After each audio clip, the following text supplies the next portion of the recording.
Good evening, everybody, and welcome to another episode of Gaming After Dark. I am your host, Mr. Boom Boom Kaboom at Snoop Nukem in the room, and I'm on standby with the best panel and gaming podcast, the always incredible, the always loud and charismatic Titan Drago. What is up, my brother? What's up, everyone? Super psyched, man. Got my new PC set up yesterday. Downloaded Microsoft Flight Simulator, Age of Empires 3 Definitive Edition, and Among Us. And wow, I've had a lot of fun with this thing so far in that short amount of time. And we got a great show with some good topics, so I'm ready to go. Let's do it. Amen. He is also one of the loudest and most opinionated gamers in the podcast business. He's relatively new, but he speaks with many years of experience. Let's welcome back our also amazing panel member, the Mag, the middle-aged game guy. Well, good evening, Noof. Good evening, Chad. Good evening, panel. And Titan Drago. And Ashen Luca just showed up right on time. She's the buzzer beater. Hey. So, what's going on? We are so excited to be here tonight. We got a fire show for you. We got a lot of things to say.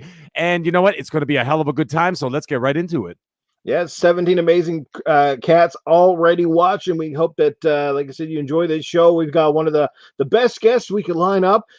She is charismatic. She can be loud. She can be opinionated, but she's funny as fuck. She's a sweetheart, and she will tell it like it is. She breaks it down. She kicks asses, takes names, all that good shit. And let me tell you, the girl can give fucking Evel Knievel a run for the money for the amount of time she's been through accidents and shit and still lives to tell the tale. So welcome to one, only so the amazing Ashen Luca. Hey, what's up, guys? Luca here. Thank you so much for having me. What a great intro. I really appreciate it. Noof is actually one of the first people I became close with in the community when I joined at the end of 2016. So, always happy to hang out with my boy. I've done a couple shows with Mag lately, and fire. And I love Titan Drago's energy. So I am ready for today's show. Well, that's it. It doesn't get any better when you've got four people on one panel who have got energy to burn. It's going to be a great show. Now, before we start burning anything up in here, let's catch up with the chat, guys, and give you a good shout out, because without you guys, we are nothing. So we appreciate your support. Let's start off with Phantom Kraken, who was first in the house. Pong Soul, Timothy Dixon, Draven Arrow is here. Doggy Dog is going on. Doggy Dog was on last week's show. Go catch that one if you didn't catch it already. Casket Repairs hanging out with us. We've got Infinite in the house. Spider-Man 356 always swinging on through. Princess Zelda is up in here. What's going on? The Doctor is here ready to lay it down. Custod Zex is in the house. DEK or Deck. What's going on, brother? Juan Castillo is here. Yeah, man. Oh, man. Who else we got going on here, guys? I'll catch up to you almost here. Midway Monster is here. What's doing on? Pong Soul hanging out with us. Xbox Gamer Trev. We got the Period. Hey, guys. I'm just going to call it the Period because it has no name. It's just a period and then something. So I'm going to call you Period. All right. Let's just hope that, you don't last for 5 days. But we'll see you in about 7 days on our next podcast. Alrighty, so what have you guys been up to real quick? Let's go around. Titan, brother, what obviously you got a new PC and are you excited about that? What have you been up to? What have you been playing? Yeah, just hooking this thing up, man. Just started my first campaign on I just crashed my first plane in Microsoft Flight Simulator. So rip that plane. But that game's hard so far, man. It's legit. Like, I'm not used to playing on keyboard and mouse. Mm-hmm. And it's like control and delete to do this. Oh man, I'm a noob when it comes to this. But Age of Empires. Tell the truth. You were flying over the nudist beaches hoping you were going to see something, okay? I couldn't find any just yet, man. I didn't have my binoculars. I came unprepared. So Age of Empires 3, freaking phenomenal. Oh my god, so good to play that. And me, I've been smiting it up as well. Nice. The man is always on that smite, let me tell you. You ain't got it right until you got it smite, apparently, man. That's right. All right, Mr. Mag, what you been doing, brother? Yeah, and man. I hope Tony Baloney on standby tonight. He is. Or what? He's ready. He's here tonight. He's in the green room waiting, and he'll be showing up later on in the show. There is no question of that. As for what I've been doing, man, I've been frauding hard. I've been doing nothing but playing. My God, everybody's gonna hate my guts. I've been doing nothing but playing the PS5 right now because I'm trying. I can't. I got this thing, okay, and this thing is I can't go from one console to the other, back to the other, back to the other, back to the other, because I forget what the fucking controls are because I'm old. Okay, all of a sudden I go from because I got the platinum on Astrobot, loved it, and I start now. I'm going on the going for the platinum on God of War. I bought it on sale in the summertime, right? So I'm like, I'm gonna go back because when it came out, I borrowed it from someone. And I just ripped through the story because the fucking guy kept calling me. He's like, "Bro, you got my God of War, man? Like, I need it back." And I'm like, "You let me borrow it. It's been like 6 days." So every day he's like, "Bro, I need that God of War back." So I ripped through the story. I didn't do anything else. So what I did is I bought it and I held on to it for the last 4 months, 5 months now, and waiting for the PS5 because I wanted to play it on the PS5. So now that I got it, I'm going for the platinum on that. But now I just downloaded Control for the Xbox Series X for the on Game Pass. So I'm going to give that a whirl. But I can't do both because you know what's going to happen? I'm going to go to Control, start pressing L1 and R1 and this one and R1 and square and this, and I'm going, what the fuck am I doing? And then you go to the next game and you don't know what the hell the controls are because they're so complicated now. It's not like this, just press A, press trigger like Call of Duty. Call of Duty's the same every time, right? Left trigger, right trigger, click on the left thumbstick to sprint. That's about it. Okay. And maybe the occasional knee slide, whatever. But anyways, the point is I can't do it anymore because I'm too old and I can't remember all the goddamn buttons. That's why I don't remember any Mortal Kombat fatalities anymore. When I was a teenager, I knew all 20 fatalities off the top of my head, no problem. But anyways, long story longer. I'm playing just the PS5 right now, trying to rip through that God of War, trying to get that platinum, and then I'm going to go back to the Series X and I'm going to be playing Control. I don't think I will ever forget how to do the old "get over here" with Scorpion, man. Like, there's a few moves that I still have muscle memory for. From how about this? Block up. That was the fatality. Sweep distance, block up. That's all I remember from 1993 and on. That's it. Now I gotta pause the fucking menu, and I'm like, "What is that? Oh, okay. Okay, down, back, forward, A, B. Okay, I get it." No, I love the fact that they did that, though, man. That's so huge. You could just press pause and look up a fatality or whatever you got unlocked. That's so huge, man. Back in the day, you either had to memorize that shit, guess it, or just button smash till you hope you got it, you know what I did? I printed it out. I had a sheet because this is way back in the early days of the internet, and people would just post them online on AOL or whatever the hell it was, Yahoo in those days, and you would just print out the fatality menu or whatever. Someone would type it out, and then I would put the printout computer paper right on the screen in the arcade. And just post it up there, and I just kind of glance at it like cheat notes. I'd be like, "Oh, there's Sub-Zero. Okay, fuck that shit." Yeah, but now you can just pause it at home. It's fantastic. Hell yeah, it is great stuff there, guys. Awesome stuff. Now I could be wrong, but I think I have a good idea what the Ashen Luca has been playing. Ashen Luca, she skips over all of the wimpy wuss games. She don't play that one button mashing shit. She gets right into the heavy stuff. This girl has been putting down demons left, right, and center ever since I've known her. If the game has got the word tough in it, well, Luca's right up in there and ready to kick some ass. So I think she's been really laying the smackdown of demons. So I heard you in RDX. I think you already said you finished it freaking twice. Wow. Yep. Technically 3 times because I played it again with Rand. And I basically ran him through it. So I technically it's been 3 times. And I got the platinum for it too, so which I'm pretty proud of. It's my first plat ever. Because I normally don't chase achievements or trophies or anything like that. But it's been amazing experience. Absolutely amazing experience. I've been living on my PlayStation 5, but I'm home, baby. Okay? That Destiny 2 patch dropped. I've been on it all day. And Cyberpunk's coming out, and I'm going to be on it on the Xbox. So, yeah, I'm man. Lots of good games coming out, man.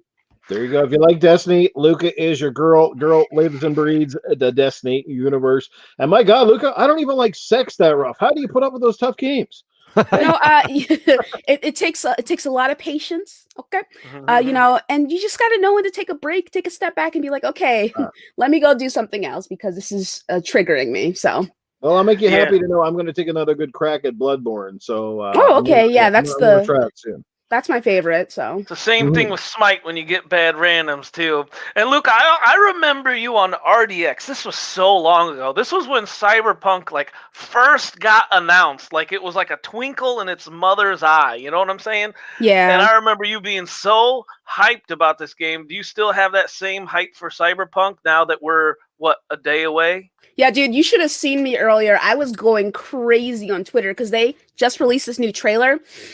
Oh, the trailer music and then the theme, and they're just like, if it has to burn, let it burn. I'm just like, bitch, let it burn. I'm like, we're gonna burn it down, Samurai. I'm like, yes, this is like the best thing ever. Like, I was going crazy on Twitter. I got a couple of people, the typical people just being haters, but I was just like, if your name is not Cyber_Punk, don't speak to me. Don't talk to me. Don't come near me. Okay, I'm about to be on that game like crazy. She's gonna put that. She's gonna put that Xbox on Do Not Disturb. Let me get a one in the chat if you guys have Cyberpunk pre-downloaded yet on your Xbox, and a two if you have not yet. Can I just say one? Yeah. I downloaded. Yeah, mine's downloaded. Yeah, I'm ready to go. I totally forgot about Cyberpunk. I'm not gonna lie. I wouldn't have even minded if they delayed it a little longer. I swear to God, I got so many games to play. I can't keep up. I'm not trying to hear this blasphemy right now. I know, but what can I say? There's so many games to play, and now what's going to happen? Cyberpunk's coming out Thursday? So now I'm going to have to put God of War down, and I'm going to have to start playing that, and then I'm going to go back to God of War and forget how to press those goddamn buttons. Madness. That's all right, man. You can spend the first half an hour messing around with the dong slider. I'm going to call my character Tony the Tripod. Okay. Oh, that's a good one. Well, I'm gonna be mad because I am not going to finish Valhalla. I think I'm getting pretty close. So spoiler alert, everybody. Hey. Yep, spoiler alert. Warning now. What? I don't know where you are right now. So just cover your ears for 1 second if you don't want to hear something. As I'm talking to myself, right? I think I'm getting close to the end. I don't know, but I'm in Valhalla. Or no, I'm in what the hell? What like Olympus or whatever it is, right? And I just fought Loki. Okay, so if anyone else knows, like, just give me like a roundabout percentage of where I am. If you know where I am, Asgard. Thank you, crazy Greek dude. Yes, Asgard. Let me know where I am because I want to know. How close am I to beating the story of that game? I don't want 100% the game. I ain't trying to beat the whole goddamn thing. I just want to beat the goddamn game and then play Cyberpunk. So let me know. Nice. There you go. Somebody will update you in the chat for sure. What is going on, Jesse Darby, Emmanuel 81, Game Genie Prime, Crazy Greek Dude, Psychonauts, Michael Donnelly, What is happened, Princess Zelda. What is going on, people? Thanks for stopping by. Darko's Dreamers in the house. Thanks for being here, everybody. Deck, the list goes on. We got an amazing 39 people up in here right now, and it just keeps climbing. That is good stuff, guys. All right, so where were we? I think everybody's finished off here. Let's get right into the topics, shall we? Are we all ready to roll on the topics? Ready to go. Let's do it. Yeah, let's go. And for me, I'm the physical disc connoisseur. We all know that. So that means I'm going to the late launch tomorrow night at my EB Games. I've got it pre-ordered, so I will be standing in line at 9:00, which means I will have to buy my physical copy, install it to the Xbox, and then I'll hope for the best. So I'm going to be a little bit later at firing it up. But hey, I've got 5 straight days off, so I am going to be definitely spending a lot of time in the Cyberpunk universe. Yeah, baby. Let's go. All right, so we're going to talk quickly about the Game Awards. Unless you're living under a rock, the Game Awards are this Thursday night. Yes, on Cyberpunk release day. So it's going to be a very, very busy day overall for gamers and people that are excited to see what Jeff Keighley and company have got in store for us.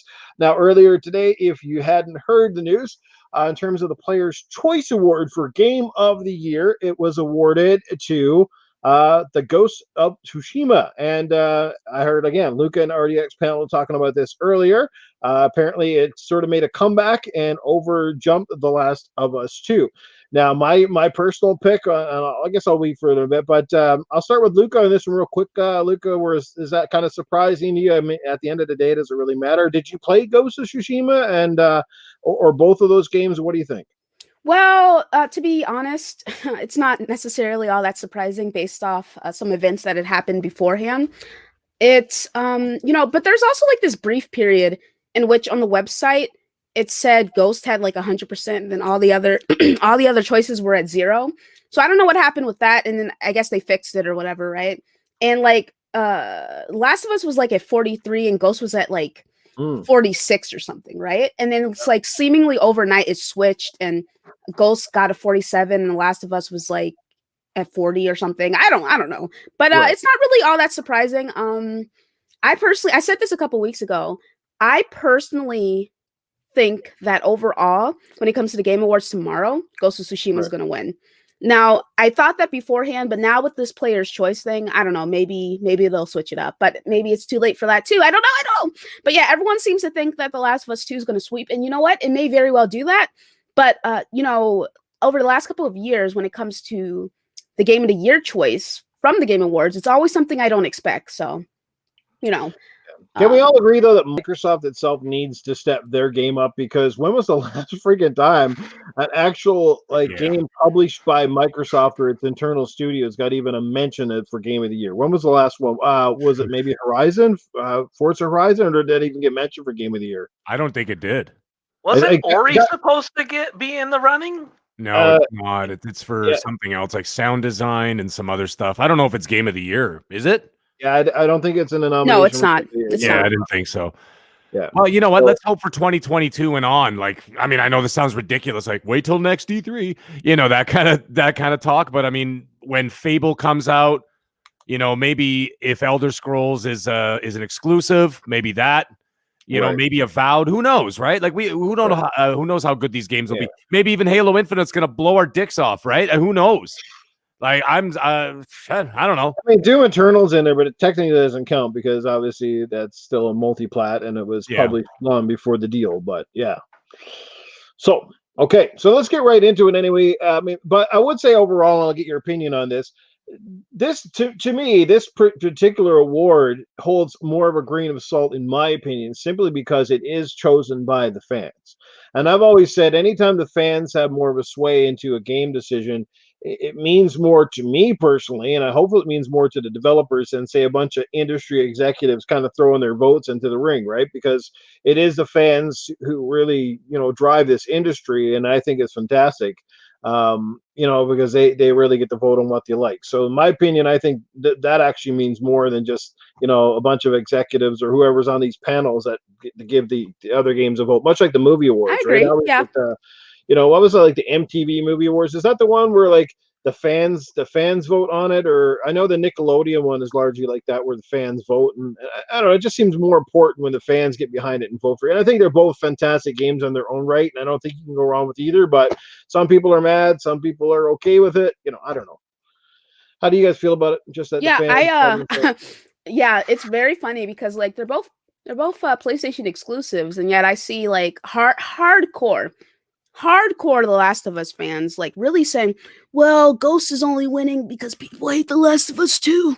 It's like they can't even fathom that maybe Ghost is just a good game for people. You know what I mean? Like they even just released that free multiplayer DLC with the raid and everything. There's a lot of quality of life stuff, and they had that free upgrade. Like, come on.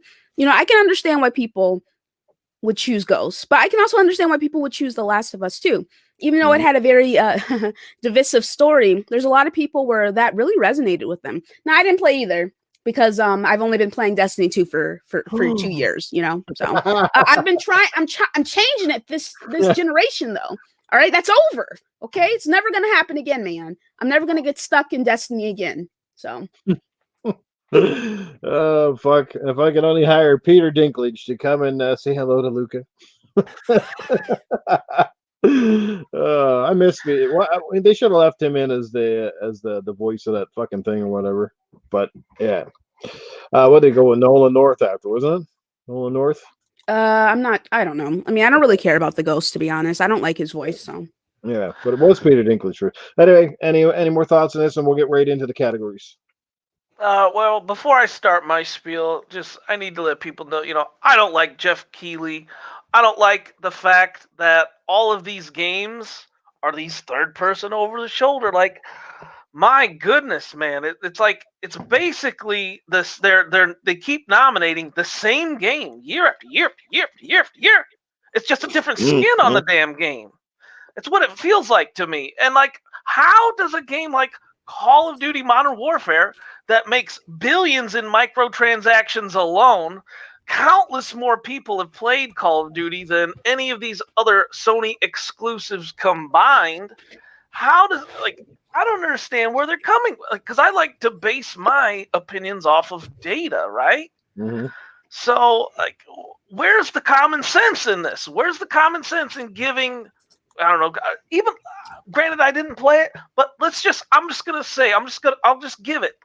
Let's say it's a fucking fantastic game. If I played this game and I loved it, would I play it more than Call of Duty? Would I put half the time into that game as I did in Call of Duty? Hell no. I love AC Valhalla, and I'm not going to spend half the time, not even close to the time I did as on Call of Duty.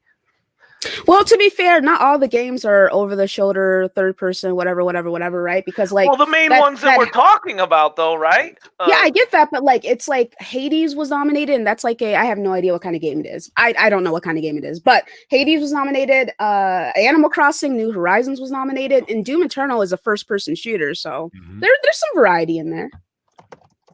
Yeah, no, there's definitely some variety. Like Animal Crossing, like I can understand why people love Animal Crossing. How the fuck that's voted for Game of the Year, I don't know. But I mean, to each their own. I don't make up the damn categories. And like I said, I'm sure for a lot of people, Animal Crossing is their Game of the Year, and that's fine. Again, that's why we're humans. That's why we have opinions, and I'm not here to tell you what you like and what you don't like. Like I said, but we're going to get right into it in just a second. Let's start out with some of the nominees. We won't go too heavy because there's so many of them, and it'll take all night. But let's just go through. Let's kind of work backwards a little bit. I'm not even going to talk about the mobile categories. Like nobody here even fucking plays most games. But let's talk about. Let's see here. What's a good one? Let's start with the. We'll go with family. Let's go with the. Let's start with the sports. No, let's go with the multiplayer game, and we'll work backwards. So, multiplayer game of the year: Animal Crossing: New Horizons, Among Us. Which I know, Luca, you played that one. I want to try that one out. Actually, it looks kind of fun. Call of Duty Warzone. There you go, Titan. So it is nominated. And Fall Guys, Ultimate Knockout, and Valorant. And I have played Call of Duty Warzone. I played Fall Guys, Ultimate Knockout, and I played Animal Crossing, but I never did get into the multiplayer part. So, and let's start around with the panel. And I'm going to go with the Mag because I want to get him in here. Mag, what do you think of the multiplayer games? Have you tried any of these, and which one would you pick? I think that it's going to be a toss-up between Call of Duty Warzone and Among Us. And I think with the pull, at least the social media pull that Among Us has, I know Call of Duty has millions and millions, tens of millions of players on it. And but it's just Among Us seems to have grabbed everybody by the short and curlies, right? So I think that everybody's going to ride that popularity wave. I'm going with Among Us on this one. And I got to tell you, I played about 3 hours of Among Us tonight on my new PC. Yeah. And it was ridiculously fun. Like, I was surprised. It's literally has the mind share right now. I have countless students, right? I'm teaching a class, and we're like doing a slideshow together, right, where the students do it, and I'm watching what the students do, and one of my students is just like typing like red is sus, blue is sus. He's like practicing what he's gonna say in Among Us. Like that's how much this game has a hold of the youth group, right? And you know what? Just like I played it with my kids tonight. Like you can get it on your phone for free. I played it with my buddy Whiskey from Canada, and we hooked up just like that. And this is one of those games, man. You get a good little group together, it is crazy cool, and you're just gonna laugh your butt off. And that's what gaming is all about for me, man. Having a good time. And Among Us really has a good way of really grasping that and holding you to this good time in a quick game that you can do repetitively over and over, man. I love it.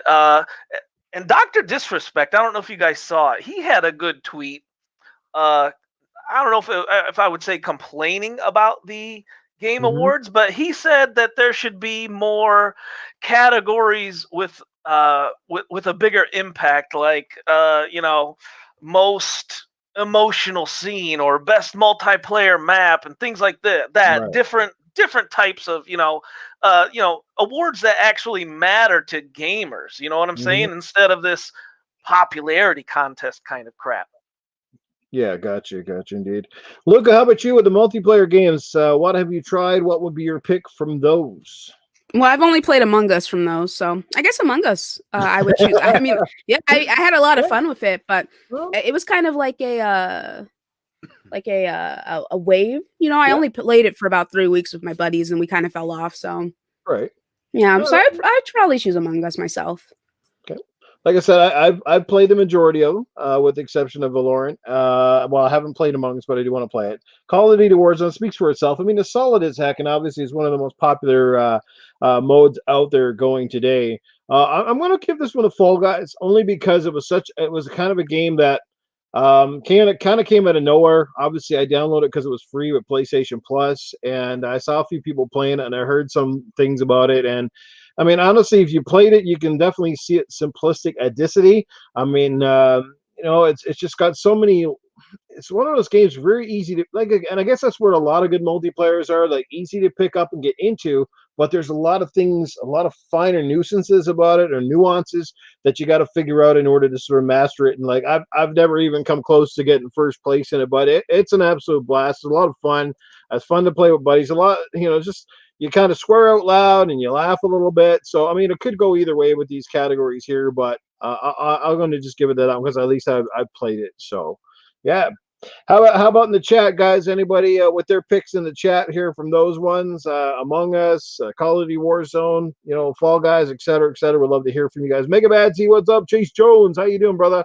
Thanks for being here. All right, let's move on to the next one. This should be quick as well. And this is the one that gets me. It drives me nuts. We talked about this pre-show, myself, Meg, and Titan, before Luca jumped into the party here. Sports game racing. I hate the fact that they actually decided that neither category is important enough to be held on its own, that they have them slashed together. And it just feels like a disservice when you're putting up a racing game versus NBA or Madden or whatever it might be in there. So here's your selections for best sports racing game. Dirt 5, F1 2020, FIFA 21, NBA 2K 21, Tony Hawk's Pro Skater 1 and 2. And let me guess, I have not played a single one of these games. That tells you how much I spend time playing sports and racing games these years, but I haven't played a single one. So anybody want to take the field on this one? What would you pick? How do you feel about the categories? I'm going to go with Tony Hawk. I'm going to go with Tony Hawk on this one. And the only reason why is because the only one I played. I don't play racing games unless it's a Forza game. I don't even play Gran Turismo anymore. I just gave up on it. Just not my thing. So, yeah, unless it's a Forza game, then I haven't played any of those other ones. So I'm going to go with Tony Hawk just because that's all I know. But let me just throw in a little quick something here. Mm-hmm. We were talking pre-show about this, about how they don't have a separate racing category. And we went through the list. I think we came up with, like 6 different racing games that came out this year? Right? I mean, they could more than that. Yeah, they could easily put their own category in there, and people could say, wow, there's too many categories now, right? Fair enough, but at the same time, because if you look at the list of categories, it's ridiculous. But you can cut out some. No disrespect to these guys. Cut out some of the esports ones. I mean, give it to, Team of the Year, whatever. But who the fuck is getting an award for Coach of the Year? What is he saying? What is this coach doing? What is he massaging your shoulders going, press the trigger, press the trigger? Yeah, I mean, I know we don't care about it, but I mean, that esports stuff, it makes a lot of money. So, yeah. It is big. It's the same reason why he's having all these, celebrities show up at this Game Awards, So, about the coach. Get out the Coach of the Year. Come on, man. I don't know. The coach of the year. You guys know me. I'm huge into Smite, and I've watched the SPL Smite Pro League, and I gotta say that each team has a coach, and I've gotta question these guys' decision making, because it's, to me, in a game like Smite, the coach is there for all about the strategy, right? He should know what the other team is good at, what each player, what each position, the carry. He should know all of his main gods that he plays. He should know their build, et cetera, so they can counter strategy on that, right? They can work on their counter strategy. But there's so many, when someone picks a god and they completely dominate with that god, it's and then they don't ban them in the next game. It's what are you doing? You got to fire that coach. That coach should be all right, this god destroyed us that whole game, right? let's ban him. You could do that. So that's the biggest thing to me as those coaches go. Like I don't understand what they're exactly doing. As you said, like you're like saying that press LT, press RT, but they're there for the strategy. I'm just being a jackass, but I know, yeah, but like in good part too, because I'm sure they somewhat say that at some time. I mean, at the end of the day, it's just the gamers that got to make those decisions too, right? I mean, you're playing the game. You're the ones who got their fingers on the triggers. You're holding the sticks. You're holding the controllers. I mean, I know you could say the same thing about a football team. Well, the football players are out on the field, right? And they're the ones playing the game. But yes, you still do need a coach. I'm just being silly. But coach isn't teaching them how to play Smite, right? No, they're it's not teaching them techniques. Right. They're doing strategy. So, at the end of the day, I mean, you could cut out one esport. I'm not saying all the esports categories, just cut out one of the, one of the less popular ones. And then you can have racing as its own category and sports as its own category. But anyways, my pick was Tony Hawk. Yeah, the only nominee thing that could be more embarrassing would be at the Porn Awards. Best Director of the Year. So how do you get that? Hey, Dirk, Big Dick Dirk. Hey, stick it in the hole, man. Work it to the left, work it to the right. Pound it. Oh, man. Crazy shit. Go ahead. To me, my only quick thing, I got to go with Tony Hawk as well. But to me, I just think some racing games belong in the sports genre, and a lot of the racing games don't. Rather, you see it, they see a car and they throw it into the racing/sports game genre. I got a kind of a problem with that. Like say like Wreckfest, I don't think that belongs in a sports game genre, or like I said, like some a game like maybe an Indy car racer or a stock car racing game. Those are sports games, right? Those that I could see that going into a racing/sports category. But like you said, there's so many games like Forza and all these other games that just don't fit into a sports category whatsoever. What do you guys think? Well, I'll have to disagree with you on that. Because our variations on what we call a sport, are definitely different. Like, obviously, like skateboarding is technically a sport. It's maybe not a stream sport, or it's, there is the ones like you got the X Games and stuff where they do, all that sort of stuff. But I think sport can cover a lot more than just what we know as, MLB and NFL and FIFA and stuff like that. So, I mean, Wreckfest at the end of the day, it's a racing game. I don't think it belongs in any sports category, but I definitely think it could fill the racing category, since that's exactly what you're doing. Right. 95% of the time. I mean, Super Smash Brothers is nominated for fighting game. I mean, to me, that's almost the opposite end too. And actually, I think didn't like Super Smash, didn't they get nominated for like a sports or one of those categories a few years ago? It was like kind of like, how did the hell that ended up in there, right? But, yeah, nah. They probably just didn't know where to put it. You know what I mean? Because it's kind of hard. It's kind of hard to categorize that game. It's like, what is it? Is it like a battle royale? Is it a fighting game? It's not a sports game. And I'll just say, since I didn't play any of these games, but I do at least know what Tony Hawk is from back in the day, I'm going to give it to Tony Hawk. I heard it was nothing but an absolute blast. People have fond memories about it. The nostalgia crowd and the people that are picking it up for the first time are also having a blast with it. And it's sort of bringing back, I guess, that love for skateboarding and those crazy arcade over the top side of games that are kind of again easy to pick up and play but hard to freaking master. Luca, how about yourself? Obviously this is a category I don't see you definitely dabbling in a whole lot is sports games, but maybe give your thoughts on it. And she has stepped out of the building. Okay. So we'll move on. If she comes back, she might be in the washroom. Nobody knows, but we'll figure out. We'll move on. Damn well I'm not commenting on any sports or racing or anything. Okay, with all of my car accidents, you know how I feel about cars, and you know how I feel about sports. Okay, so this is a non-issue. So that's why you've avoided Wreckfest. Listen, you have to know. Like, you already know what's up. I'm not. Listen. We're not doing this. So, hey, Luca, there is couch racing in Wreckfest. You know that, right? I'm good on that, Chief. Just teasing you, but no shit, guys. Luca has more than her fair share of fender benders. I'd hate to see what her insurance bill looks like every month, but thank God she still lives to tell the tale. So, Luca, if you played Wreckfest, would you get like nightmares at the end of the night? It's actually like kind of scary. Like, I remember, I think I was playing Forza, and like, I don't know, it was just like kind of triggering me. I was like, holy shit, I don't know if I can play. can't play this. Let me put this away. Because I was like bumping into things. I was like, the nightmares are coming, dog. Like, let me go ahead and put this down. So, Oh, I couldn't imagine, man. Yeah, if he made Dark Souls with a car, Luke would be fucked right up. Like literally though.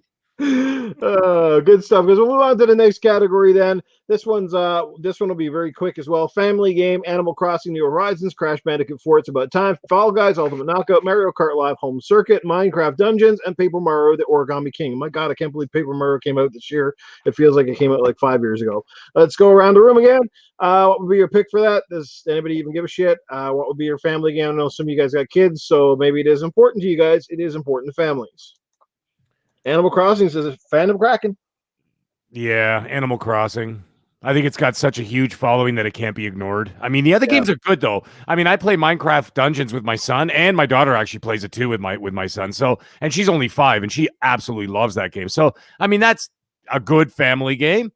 What was it? Fall Guys. Fall Guys. We farted around with it for a little bit because it was free on PS Plus. I think it was like in August or something.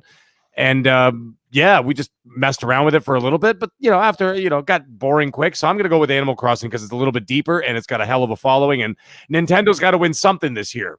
And I'm not saying that they don't make good quality games; they do. But I'm saying they're gonna have to give Nintendo that token win because everything else is basically going to be third party or multi-plat or Sony, right? So they got to kind of even it out a bit. I'm going with Animal Crossing anyway. Animal Crossing, not Animal Crackers. All right, let's go. Titan, how about you?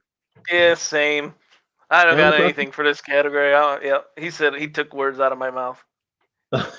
Okay. Look, how about yourself then? I guess I'd go with Animal Crossing. It's so like 20 million or something. So yeah, it's crazy. Because it's can you imagine if it actually wins Game of the Year? Because I was about to say there's no way it's winning Game of the Year, but can you imagine if it did? Oh, that would be so funny. Noof would stress if he saw that. Oh my God.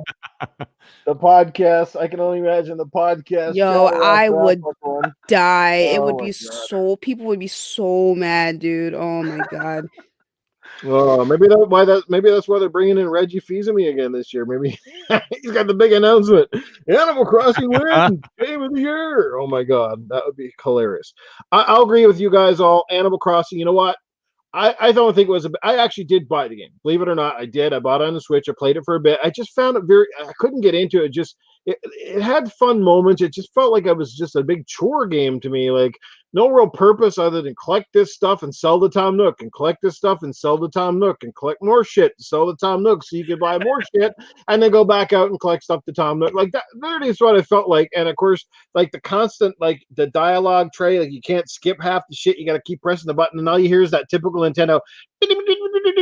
It sounds like a fucking warped typewriter, you know what I mean? Oh, the speech sound? Yeah, speech, and you're just like, yep. Whoa. I watched it on YouTube. This shit, I don't need like the 5 millionth time hearing Tom Nook go, what can I say? You know, like, God damn. But I can see why it's addictive, and it was a Switch system seller. Like, go fucking figure, right? Like, that thing moved Switches when it came out back, in the spring, and it really came out at, like, it couldn't have come out at a better time. When you look at a game coming out during a fucking pandemic, it was Animal Crossing, because it literally came out right on the verge before things kind of shit the bed. So everybody snapped the game up, and of course, that's what they were all playing for months on end while things were pretty much down. So kudos to Nintendo. I mean, they lucked out because obviously it wasn't planned. They put it out, and it was just an opportune time, and it sold like gangbusters. There's a massive following for the game, so it's got to be Animal Crossing. Despite the fact that maybe I didn't like it as much as I thought I might, but yeah, it is what it is, right? Yeah, I can't believe the Switch is still $300 either, Game Genie. It's fucking atrocity. But you know what? We know that Nintendo does not budge on prices, man. I'm telling you. Fucking the Xbox Series X will be selling fucking less than the Switch by the time this fucking shit's over. Right? I shit you not. Any more words on that one? We're going to move right through. We're into next one is fighting game. RPGs will get a little more interesting. Fighting game. This one's kind of weird. Half of these I've never even heard of. Grand Blue Fantasy versus Mortal Kombat 11 Ultimate, Street Fighter V The Champion Edition. Oh, another remake. One Punch Man, A Hero Nobody Knows. Under Night in Birth, whatever the fuck that is, and Under Night in Birth EXD, late CRL. I don't know, man. I'm just flabbergasted, but go ahead. I don't have much to say in this. I'll say it real quick. My pick for that one, Mortal Kombat 11. The rest can go fly a fuck. I think Grand Mhm. Blue Fantasy sounds like those softcore porn they used to show on TV in the 80s, like at 2 in the morning. Yeah. You remember those, the blue movies? Yeah. It's going to be MK11. Yeah, it's a no contest. KO in the first round. Mortal Kombat 11. If this category was like, a boxing match, it would be Mike Tyson in his prime versus what was it? What was the dude's name that Jake Paul knocked out? I can't remember. Nate I can't- Robinson. Nate Robinson, yeah. That's how much this is a no contest for Mortal Kombat 11. It's almost like embarrassing. Those other games, they stand no chance. And any game they throw in there would just literally just stand no chance. That's how good Mortal Kombat 11. And I don't know if you guys beat Mortal Kombat 11. The story, I cannot give it more props for the story that they put into that game. And the main reason why is because after Mortal Kombat 11, they somehow literally took this, they kind of were painted in a corner with, all right, the Outworld versus the Earth, and they battle in Mortal Kombat. And then they added this timeline twist to it, and now they can literally go anywhere with the franchise from here on out for the next Mortal Kombat. And that really excites me for the next one. Plus, their graphics are just through the roof, and the brutalities of it and all. I can't say more. Terminator, it's got Rambo, it's got Spawn, the Joker, fucking RoboCop. How can it not win? Yeah, exactly. And they got It's got Peter the Weller to come character. back as RoboCop. Yeah, And they got Sylvester Stallone to do the voice of Rambo. Come on. Dude, yeah. Legendary character. Cheesy motherfucker to do Arnold. Hey, guys, Can you imagine? My phone is still open. I'm waiting. Like, can you imagine? Like, Stallone lives like 2 streets over from fucking Schwarzenegger, but they got him, but they couldn't get Schwarzenegger to do like 3 lines Exactly. Yeah. over the phone. You know what I mean? They could have just called him. They'd be like, yeah, Arnold, can you just do like 3 lines here? You know, and that's basically it. It's like, how much am I getting paid? 50,000. Okay. They should have had a fatality where he chops you in half with an axe and be like, "You just got to the chopper." All right, Luca, how about you in those fighting games? Obviously, does anything stand out there to you? Because there's some kind of odd, weird ones in there. Those other fighting games, are those like those anime fighting games? Right? I have I never even heard these, which is really weird. Like Under Night and Birth. So why is there 2 on Yeah, here? dude, I have no idea. I mean, I guess I'll go with Mortal Kombat just because I have no idea what those other ones are. So, That's the thing. We'll have to look it up now. Noof, isn't there a text-to-speech program that you could type something in and it'll like the program will say it like Arnold Schwarzenegger? Have you ever seen that? It could be. I mean, we got that, was it Reface app that everybody's using now, putting their fucking faces on celebrity bodies. Is like, fuck it, I'm just going to put mine on John Candy. I'm Uncle Buck. You said you just call me Uncle Fuck instead. There you go. All right. All right. Any more on the fighting categories? Nah. That's the 8. That's an 8. All right, good stuff. What is going on? Let's catch up with the chat here real quick. We got Chase Jones hanging out with us. Matt RC, what up, buddy? Philly Eagles in the house. Jay Slayer Jay is hanging out with us, and we are at 58, guys. Fantastic stuff. Thank you for being here. So we got an amazing guest on the show tonight, Andy, Ashen Luca. There we go. Let's get down to it. Another category. This one might get a little more interesting in RPG. Final Fantasy VII Remake, Genshin Impact, Persona 5 Royale, Wasteland 3, and Yakuza Like a Dragon. I think we can all agree we've all heard of these games. Some are very popular. Let's weigh in on that. And let's start going around the circle with Luke on this one. Well, let's see here. I guess maybe Final Fantasy will win since it probably won't win Game of the Year. Right. So, yeah, probably Final Fantasy. I mean, like, I get that Royal is like basically an expansion. I mean, you have to rebuy the fucking game in order to play Royal's content. And it's like a reworking of Persona 5. And Persona 5 is absolutely amazing. 228 hours in it. Beat it twice. Absolutely love the game. But I don't believe in games like, I mean, the game like came out years ago. Like, why is it being nominated for anything? Just because it had some expansion with it. So I guess I'll go with Final Fantasy. I agree with Luca there. She has a great point. Like, if you've already been nominated before, just because you have like an update or a DLC or something combined in your game and you call it, another edition, I don't think that should be nominated again personally. But that's just my thoughts on it. Let's head over to Meg. Yeah, man. This is an interesting category because all those games are quality. And that's where it starts getting a little bit tougher. However, there is always one game that's going to have an extra edge in terms of quality, and that's gonna go with Final Fantasy. The only other one I want to give an absolute honorable mention to, Yakuza, goofy, kind of fun, that kind of thing. I know Joe Dunmore is enjoying the hell out of that game. He's in the chat tonight, and he said it's a great game. But Genshin Impact, I downloaded it, I gave it a shot. But I got distracted with the new console, so I never actually got really far into it. But I mean, from what I saw, it was magnificent. But from people actually playing, and if you actually take a look at the chat right now, pretty much everybody's in agreement saying that Genshin Impact is an amazing game. So it's a shame that it probably won't be able to beat out a Titan like Final Fantasy, but I'm going to go with Final Fantasy. Nice. I wanted Wasteland 3 to win this, because it's on Xbox and thing. Like, this game was hyped when it was coming out, but that game did not keep me interested as I was expecting it to. So I don't think I just can't give that Wasteland 3 a W. So yeah, I got to go with the classic Final Fantasy one with this one.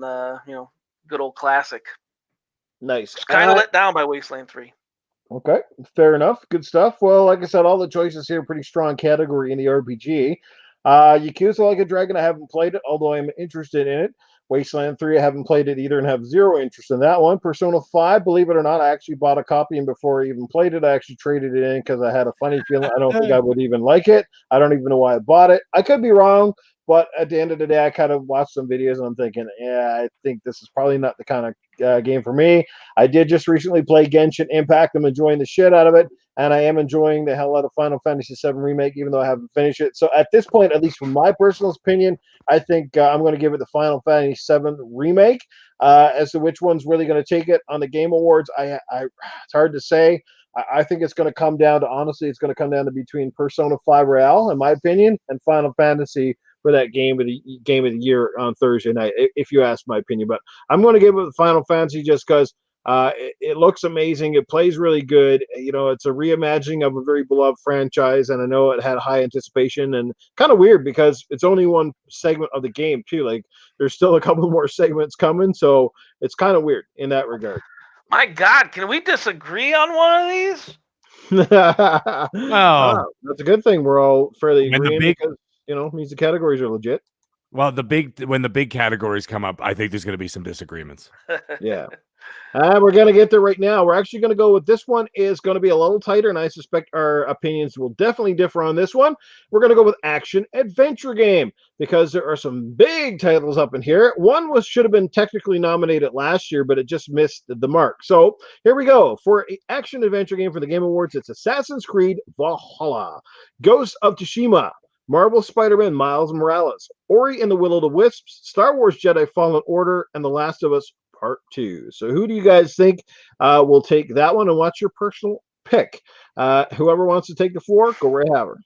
Let me get it. AC Valhalla right now. And it's a shame because I've never seen a game win in the Game Awards that just barely missed the cutoff from the previous year. Like, it's always a game that's announced in the fall or in the winter months. You never see those games win that just missed last year. So I'm definitely going Valhalla on this one. Plus, it was a fantastic game. I got a lot of hours into it right now. I thought I was further along in it than I really am, apparently. But it is what it is. I'm level, I think, 137 or so.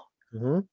What level are you guys? Let me know in the chat. And while everyone else gives their opinion on this one, let me know what level you are in AC Valhalla, and take it away, boys. Sounds good, Meg. I'm going to go with Ghost of Tsushima. And I'm going to go with that because, first of all, Titan, I'm on like level 4 on AC Valhalla. Now, I am Now I got to tell you, hold on a second. I am an Assassin's Creed aficionado. I've got 100% completions on every single Assassin's Creed to date, including even the spin-off games. However, I held off on this because I started hearing about all these bugs. Another thing, I haven't even played Call of Duty since the first day. I played with one of the community members who hit me up and he says, "Hey, dude, you want to play?" I'm like, "Yeah, sure." I played, and then I started hearing about it crashing consoles. So I haven't played Call of Duty Cold War since day one. So it's sitting there, and I don't give a shit if I have to wait another month until they patch the fuck out of that thing. I am not touching it. Now, the same thing with AC Valhalla. I started hearing some issues. And so I'm like, you know what? On what? PS5 or Xbox? On both. There was some issues. It was it was on Xbox. It was on Xbox. There was screen tearing issues. There was some frame rate issues. They were going to work on this. Oh, the screen tearing has nothing to do with. Yeah, they patched that already. I wasn't sure. That ain't gonna crash your system. Screen tearing. Okay, that's fine. But I was just worried, and I'm like, listen, I don't want to take any fucking chances right now, and I'll tell you why. It's because I can't go to the store. Let's just say it crashed a console or whatever. It did permanent damage. I can't go to the store and get a new one. I'm not waiting till April, right? So you know what I'm doing? I put those games on hold. I'm not even playing Miles Morales because I heard about some other stories, horror stories on the PS5 about Miles Morales. So I'm like, no, I'll play him in January. So for now, I'm getting, doing what I'm doing already. And then I'll play Cyberpunk, pending any, technical disasters in that game. But anyhow, back to Ghost of Tsushima. Ghost of Tsushima is going to win this. You know why? Because it's not going to win Game of the Year. I'm going to look at it from a political point of view. They're going to pick this and give Ghost of Tsushima the adventure Game of the Year, and then we'll talk about Game of the Year afterwards. But it's not going to win Game of the Year, so it's going to give it to this one. I don't think AC Valhalla. I don't think anybody's dived deep enough into it. I think, or given it like a longer period of time to do it. Jedi Fallen Order, I think, came and went, and it just came out at a really bad time last year that I think it's lost its steam by the time the people went to go vote on it. Yeah, and that's the one I'm referring to. It's like that one won't win just because it just missed the cutoff. It missed the cutoff and it lost its steam, right? It loses its momentum. You mentioned it, that a lot of the games that get nominated or win are games that just come out. Why? But don't think like us. Think about the people who are voting. What's hot in their minds, right? What's hot? What's hot in their hands? That's what they're looking at. And then, of course, that actually influences their decision, right? So that's why those newer games are going to do it. I think AC Valhalla is a little too new. I think Jedi Fallen Order is a little too old. And, just like Goldilocks, Ghost of Tsushima is sitting right there. But that was an absolutely fucking magnificent game. The porridge is just right. But let me tell you something. Ghost of Tsushima was an absolutely magnificent fucking game. I adored it from the beginning to end. And I mean, even the ending, I will not do the spoiler thing, but I'll just say even the ending, the last half hour of that game, I had goosebumps the entire time. It was just so thrilling and so just unbelievable, emotional, thrilling, exciting. It was easy to control. It was easy to pick up. And the story was outstanding. But anyways, that's my pick. Nice. Luca, where do you fall on this particular category? Some tight titles in there. AC Valhalla. Nice. Well, wasn't expecting you to say that, but yeah, nice. Yeah, no, I play. Listen, I'm an Assassin's Creed fan. I know it's surprising to hear because all I've played over the last 2 years is Destiny. Okay, but I'm like level 45 or something in Valhalla. I stopped playing mostly because Demon Souls came out, and then I thought about going back, but then I was like, dude, Cyberpunk's coming out. I don't want to invest in another RPG and get burnt out beforehand. So I was just like, I'll just put this on the back burner. But it's got a really good story, a really good main campaign, and I like Eivor. So yeah, nice. I can see it winning. Can I ask you all guys a question? I know obviously lots of love for Assassin's Creed. Would you say it is better than Odyssey, or is Odyssey the better one? Because a lot of people Odyssey is the better one. Odyssey. I don't know yet because I haven't put enough time into it. But I mean, Odyssey stands as my favorite Assassin's Creed next to Assassin's Creed 2. Like we're talking the Ezio, the one in Italy. Oh, really? Brotherhood is my favorite. Yeah, a lot of people say Brotherhood. I go with Assassin's Creed 2, and then AC Odyssey are my two absolute favorites. Honorable mention, of course, to Black Flag. And yeah, that was a fantastic game. And yeah, and Origins, of course, because Origins was really good too. I like the Egypt setting; that was great. But yeah, I don't know. Haven't put enough time into Valhalla yet. So my wife is adoring it, though. I got to tell you that. Nice. It's strange She's because absolutely crushing it. it's strange because the combat in Valhalla, I think I like a little better. There's a little bit more variety and things like that. But AC Valhalla, Odyssey, kind of. I don't know if it just flowed better to me. I think the story flowed better in Valhalla, or God damn, I keep messing them up. In Odyssey, the story flowed better, as well as like I seemed to level up faster in that game. It seemed to be easier. I think I liked the side missions like a little bit better, as well as the order. I think was a little like because the order in Valhalla in this game. Right. It's those guys are tough, man. Like I thought I was legit sitting here at level, 140 something, and these guys tear me apart. Nice. Cool.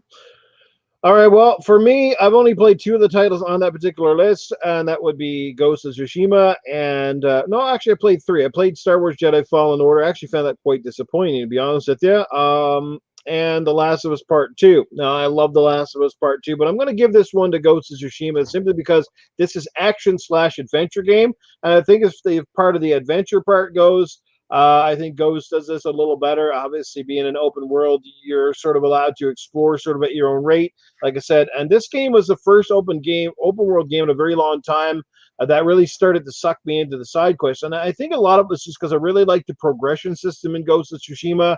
Like, because I remember when I started out, like, you don't have a lot of moves at your disposal. So even the low-level enemies you sort of take on at first, it's like, man, these guys are like, like there's a few times I really screwed up and I died. But then as later on in the game, as you get more of the weapons and you get more of the stances and different things, it's flawless and it's genius and it's just amazing flow, and you start to get good at it, and the combat feels very visceral. Like there's not many games that have done sword combat as cool as this, and of course the standoffs were amazing and the characters and and the game just it's gorgeous, and it's just a great game overall that I highly endorse, and definitely. So that would be my pick, and I think who's going to get it on Thursday night though, I think it actually might be Ghost on this one. So, okay. All righty, let's move right along here. We're gonna go with this next. We're gonna try to get 1 or 2 more categories, and then we're gonna move on to a new topic because, like I said, we could spend a lot of time on this tonight. So we're gonna go into the next one, which is going to be most anticipated game of the year, because I want to figure out what you guys are most excited for from the list that they have compiled. So here we go. For most anticipated game of the year, the Game Awards show, it is the Elden Ring from Software Bandai Namco. We have Halo Infinite from 343 Xbox Game Studios, Horizon Forbidden West from Guerrilla, God of War sequel from Sony Interactive Entertainment. I'm very doubtful that comes out next year. Resident Evil Village from Capcom, The Legend of Zelda Breath of the Wild sequel, apparently. So some of these games were pretty doubtful on. We already heard from an article tonight that Halo looks like it slipped to fall. So there may be 2 or 3 of those games that will come out, and a couple of those, I think a lot of us are just saying, yeah, maybe, but we'll have to see. So what is the most anticipated from you guys on that one? Probably, you got to go with God of War, in my opinion, right? That's the biggest one. It's been so consistent. How can you not go with God of War? And like a lot of people are gonna hate when I say this, but I think Halo sits around the bottom somewhere, unless they start talking about a battle royale being thrown in that game. That might bring us some excitement toward Halo that I think it desperately needs. And yeah, what do you think, Meg? I'm gonna go with a tie for first place in my mind with God of War, but I still don't think it's coming out 2021. I think they're full of shit. I think they just did that just to sell more consoles at launch, just to get people excited. I think it was a marketing ploy. I think Resident Evil 8. Resident Evil 8 and God of War. I'm going to put those 2 as my personal most anticipated games. I am a huge Resident Evil fan, and after playing, even though I reluctantly started playing Resident Evil 7, I didn't pick it up right away because I didn't want to play first person. And I'm like, this is ridiculous. I don't want to play first-person Resident Evil. And then I started playing it, and I'm like, holy shit, this game is fucking phenomenal. And when I finished it, I ended up beating it like 4 times, which is very unusual these days, that I go back and keep beating a game over and over. When I finished, I could not wait for Resident Evil 8. And then when I found out that Resident Evil 8 was coming, and it was still going to be the exact same thing, like first person, I believe it's the same character from Resident Evil 7. And then, of course, the setting. My God, how can you not want to play that game? So I'm going to go with Resident Evil 8, The Village, and honorable mention in a tie with God of War. But what Very I think nice. is going to win, Yep. sorry, the only one I think is going to win, just because, is going to be Zelda. Okay, fair enough. That's what I Good. think. Good pick. Like I said, that's a tightly contested category. How about yourself, Luca? That's a strong category indeed, and there's lots of standout titles on that most anticipated list. What are you excited for? Elden Ring. I had a feeling. Of course, you know. Am I not the Souls woman? Right. You know? Mhm, Yeah, no, mhm. that's definitely my most anticipated. I actually do think it'll win because literally no one knows anything about it. And it's had a teaser, so it's like it's already piqued people's interest. And yeah, I mean, like we haven't really seen anything with God of War, the new one, so Right. it's just kind of like, for me. So Right. yeah, I think it would go with Elden Ring. Well, it's a great pick. Yeah, I don't think that's the one that's going to get picked, but that's a great pick, and I'm excited to see what From Software's got up with that particular game. It looks fantastic from the little trailers that we've seen so far. So definitely excited for that. For my pick, guys, what can I say? I can't go against the Master Chief, baby. It's always been Halo. I'm a Halo guy at heart. I'm super excited. And I hope that the guys put a lot of hard work in over the next little while and make this game shine. But that is my pick for most anticipated. Mind you, it was tightly contested with God of War. I'm not 100% convinced we'll see God of War in 2021. I could be wrong, and I hope that I am. But I want that game to be great. I think God of War is without a doubt one of the top games I've played this generation. So, anticipation is high, and of course, expectations are even higher. So Corey Barlog and the team of Santa Monica, they have a lot of pressure, but I don't think anybody has as much pressure on them right now to deliver as the team at 343 and Halo. Very disappointing that they have it this year, but at the end of the day, if they make a better game for it, I think we're all on board with that. It kind of sucks it's taking longer, but fuck it, we waited this long. We can get through one a bit more, and hell, our backlogs are already stupid, so there we go, right? So let's do it. But I'm going to go with Halo Infinite, guys, on that. Just get ready, guys. The Ask Arnold segment is coming up after we talk about the Game of the Year nominations, which we're going to do right now. So let's get right into it. Game of the Year. This is the biggest category of the show. This is the one that's always the most hotly contested, and this is also the fanboy bragging right category. When you have the Game of the Year and you're stable, well, that shit just goes on and on and on and on. But you know what? We can laugh. But doesn't matter if you're a PlayStation guy, a Nintendo guy, or Sony guy, we all do the same shit when it's our Game of the Year on our preferred platform. You're like, you take a chance to gloat, right? So, it is what it is. But here it is, the nominations for Game of the Year. Animal Crossing New Horizons, Doom Eternal, Final Fantasy VII Remake, Ghost of Tsushima, Hades, and The Last of Us Part 2. Take the floor, guys and gals. Who wants at it? Nobody wants to speak. This is ridiculous. I haven't played any of these. Wow, step up your game, you fraud. I am not buying a for play. God's sake. I'm not buying a play. I just bought a damn new PC. I'm not buying a goddamn PlayStation for a few games a year. I'm not doing it. I can't. Okay, well, in the very least, stop playing Smite. No. It's like a drug, man. If you don't like nothing on Bad the list, drug. you can always say you pass. Nothing there gets the boner award for you this year. You can always pass. That's like asking Ashen Luca to quit Destiny. Can you do it, Ashen? So true. Not for long term, no. Give me a time frame till you start to get that itch. Well, I stopped playing it for about 3 weeks. So, but now I'm back on it. So, yeah. Probably 3 weeks is the max. Maximum. Sorry, Titan, that itch is called crab, sir. I was wondering why it itches all over. Titan's got an itchy red bum right now. Oh my god. Sorry, go ahead. Go ahead. Take it away, people. Titan, all good? Which one would you pick though? If you at least if you're gonna pick from that list, even if you haven't played any of them. Which one do you think would at least appeal to you the most from that list? No, I don't even. You look like you'd be a Dermaternal guy. Like you'd probably get balls deep into that one. You know what? I'm gonna make you rage and say Animal Crossing, man. All right, fair enough. Animal Crossing from Titan. All right. You heard it here, folks. If Titan's fucking right, after 3 I'm going to own the game, I think. Yeah. Oh, my God, people. Mag, where do you stand? I know you played a few of these barn burners. I played them all, except for Animal Crossing.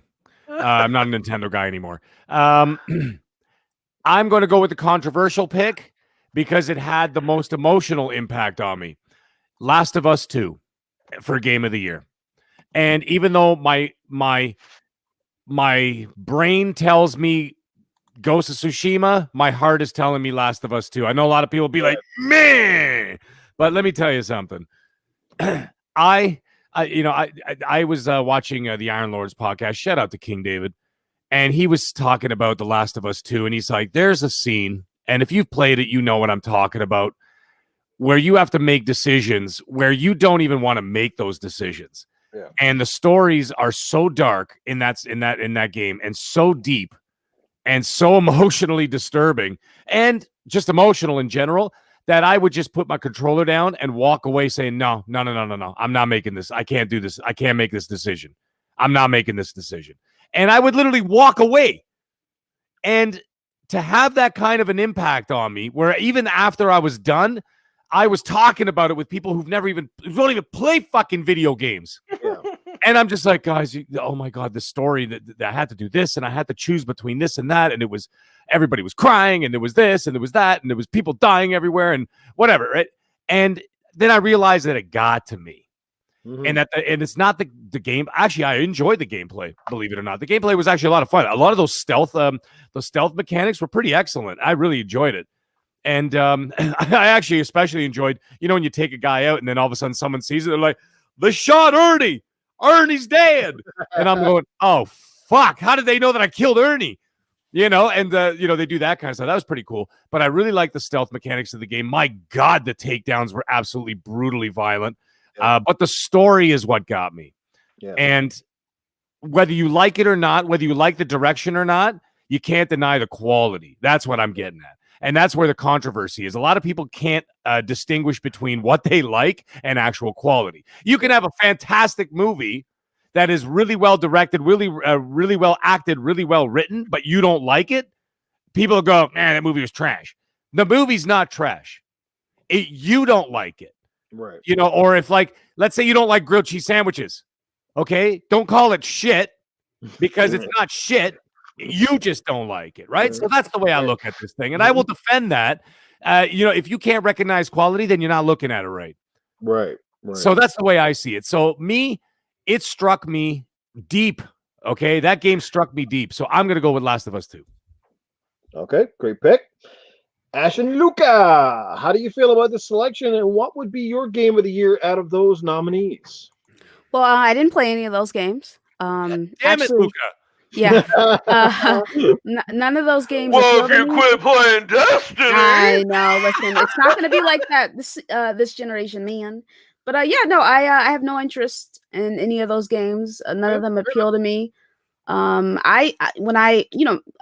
was actually on my show when we did this as well, and I said Ghost of Tsushima just because they always choose a random fucking game to be game of the year. Like no one thought Sekiro was gonna win game of the year, last year. So I'm like, okay, maybe Ghost of Tsushima will win. Maybe that'll be the upset, but maybe it will be The Last of Us 2. I'm fine with any of them because I don't care. I know there's a lot of controversy with The Last of Us 2. I don't care. It doesn't affect me in any way. I wasn't a Last of Us fan, so it's like whatever, So I don't care if it wins one way or another. So yeah, you know, I'm good with anything. Have them all. Fuck 'em all. Well, I kind of agree there. Like, no matter which one wins, well, probably like because I play an Animal Crossing. I think it's a good game, good enough to win Game of the Year. Probably not, but regardless, I'm gonna go with The Last of Us Part 2. The Last of Us Part 2. I've said this since I played it. It was definitely high on my list. I mean, obviously, I haven't played Cyberpunk yet, and that doesn't make the list. So I can only talk about the here and the now. So I'm going to go with The Last of Us 2. Very closely contested with the Ghost of Tsushima for me. But why I picked The Last of Us 2 is much the same that Mag said, because it was an emotionally investing story. Now, whether you hate it the way it turned out or you loved it, it was an emotionally investing story. And I applaud Neil Druckmann and the team at Naughty Dog for taking huge risks, right? But that, to me, that's sometimes the only way to move a franchise forward is to take those risks. Because if everybody's going to turn out to be fucking like, like it's like those movies, like when a superhero goes through, like, or a regular person goes through all those explosions and bullets and he still lived to tell the tale. You're like, after a while, that shit gets old. Do you know what I mean? Like, eventually, the hero's got to die in somewhere, because we're not talking about an accentuated hero like Master Chief, or how like Super Mario is not going to bite a bullet, you know what I mean? Or Sonic 2 is not going to fall off a cliff and never come back. But when you're basing your story around realism and worlds that are believable, you have to make the characters believable as well. And it really sucked that Joel went out the way he did. But that was the part that got me. That was the part that I went, and I think the whole world kind of went, whoa, what the fuck did I just see here? Joel just went down faster than a par 4 with Tiger Woods. You know what I mean? Like his face became a golf club teabag. Robinson. Sorry, spoilers maybe, but if you haven't played the damn game by now, you're probably not going to. So sorry. But I mean, and then it was the introduction of a new character, and at first I couldn't stand her. I couldn't stand this what the fuck's her name again? Abby. I couldn't stand her first, and I couldn't wait for her to get her ass kicked. But you know what? The more her story went along, the more I started to see it from her point of view, and how her point of view is really not that much different than Ellie's point of view. You know what I mean? Yep. And it was kind of a good versus, a good versus good, or a bad versus bad, depending on the way you looked at it. And it's just like, and Ellie became a little bit of a noxious little prick to me, to be honest with you. I was like, man, everyone's the hero of their own story. You know what I mean? Yeah, so. Exactly. So, like, again, but I applaud them for what they did. And let's really talk about the graphics. Well, they were stellar. And the fact that this game runs competently on a base model PS4 is an achievement in itself. The game ups the ante. It looks even better than the first game, and the first game was no slouch, and it came out on the PS3. They added a lot of elements. They made the world even bigger. They made the enemies more aggressive. They made the scenarios tougher to navigate. It wasn't just simply crouch behind a wall and wait till the guys got stupid and left and went away. Because you can say that with Ghost of Tsushima, the enemy's a little bit stupid and necky. All you got to do is like literally run around the tent, and they're like, "Where did it go?" So there are some things in some of those games, but in this one, like, they send the dogs out sniffing you, and like if you kill a guy and there's any bit of noise, they're like investigating, and it's tricky. Like, but the game was fun, but it was a crazy story.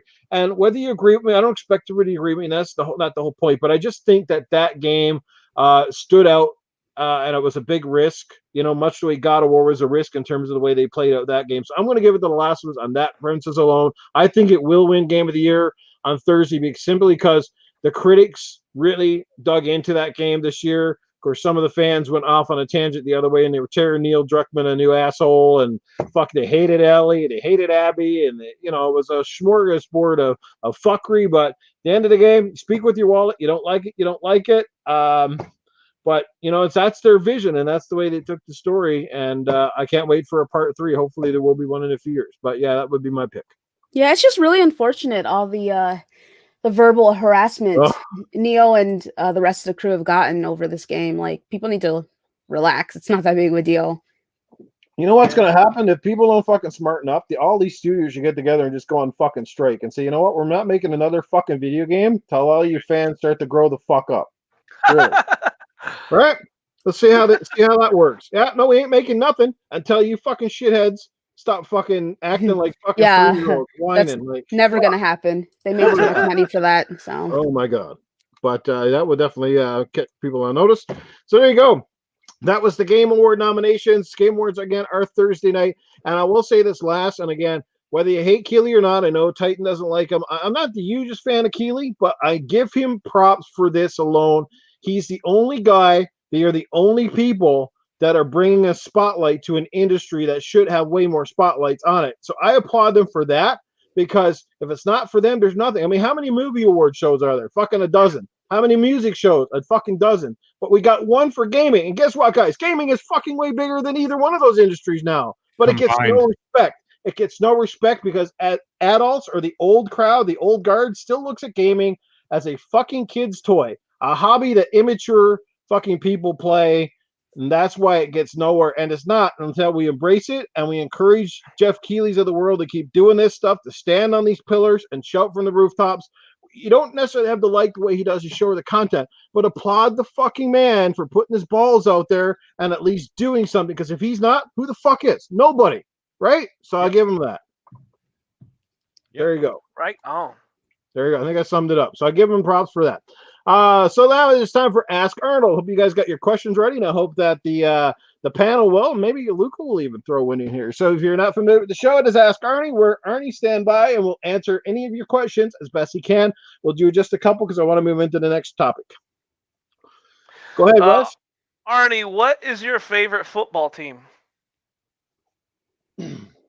It's a great question, and no one's ever really asked me before. But I mean, I've got to go for my hometown, so it's got to be the Los Angeles, the Rams. I want to go for them, because I want to ram it to everybody. Bend over, ram you here, ram you there. I'll take you to the 50-yard line. I'm going to throw deep. I'm going to go long. We're going to go hard. We're going to do it all night. Let's go, Rams. There you go. What's bigger, the Game Awards or your biceps? Come on, it's my biceps. They're absolutely humongous. When I pop them up there, man, I tell you, the sweat can fly off or get in your face. My biceps are huge, but the Game Awards, they're getting bigger. They're getting bigger. They're trying. The doctor said, hey, Arnold, would you do the in and out with Meg Griffin or Lewis Griffin? Why? Is there any law that I can't have a threesome with both of them? Mother and daughter, let's do it. I get in there. As long as the fucking dog's not watching, I just bang the hell out of them both. I take her glasses off, I wear them myself and say, look, I can see shit. Let's go, let's do it. You should have known the better to ask him to choose between women, doctor. This is from Psychonauts 8. Hey, Arnie, how many hours of Animal Crossing have you played? I don't know. I've played so many hours in this Animal Crossing game. I just swear the fuck I want to call up Nintendo and I want to say, can you put the Terminator in the game? Because I just want to walk up to the door and I want to grab Tom Nook by the throat and I want to strangle the little fucker. All right, any more? Before we catch up with the super chats? One more? Anybody? Luca, you got one for Arnie? What's your favorite cake? I want it to be chocolate cake. It's got to be the only great cake there is. It's chocolate. What other cakes are there? You want the fruit cake? Well, I'll show you a fruit cake. The guy's name is Jean-Claude Van Damme. Okay? Oh, that's messed up, dude. That's messed up. You got to have the chocolate cake, and you got to get your mouth dirty and your fingers dirty, and you got to enjoy the cake. You don't eat the cake with like a little prissy fork. You got to get there and you got to mush it just like the little babies do when they're young and they smush it on the face. I mean, heck, I bring a chocolate cake to bed when I'm getting dirty with it. It's awesome. It's great. Because if shit just don't taste great downstairs, you always got the cake to eat. Oh my God. All right, let's catch up with a couple of super chats here from Doggy Dog 420. Earlier on drops $1.99. It's a great show, awesome panel chat as always. Emmanuel A1 drops $3 as the Gears Tactics Slander Hurt Noof. It's game of the year. Let's catch up to the bottom of the chat here. Where are we at? We had another super chat that just came in from the doctor who drops $5. Says, hey, Arnold, would you do the in and out with Meg Griffin? Oh, that was a super chat, but it was also a question. Well, thank you. We answered that for you. There we go. So awesome stuff. The Wise Old Gamer's got one more question. So let's get into Wise Old Gamer. Welcome to the show, Wise. Sean Carpenter, what's up? Hey, Ernie, what are you smoking now? You are no longer governor. I smoke whatever the hell I want. But honest to God, sometimes I think I want to move up there to Canada because I got the marijuana's legal all over the place. Everybody's going around as high as fuck. It's great. Except for that prime minister up there, Pencil Dick, whatever the fuck his name is. He's up there. He's all acting like, like he's all cool and shit. But no, but I smoke just about anything. Can you tell? Maybe it's CBD oil. It loosens up the nerves, and I pop a steroid here and there just to keep everything from flopping over.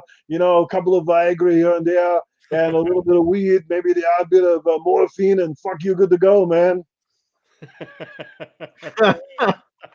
All right, great stuff, guys. Great stuff. We'll be back again next week with another Ask Arnold. All righty, let's get over to our next topic of the evening.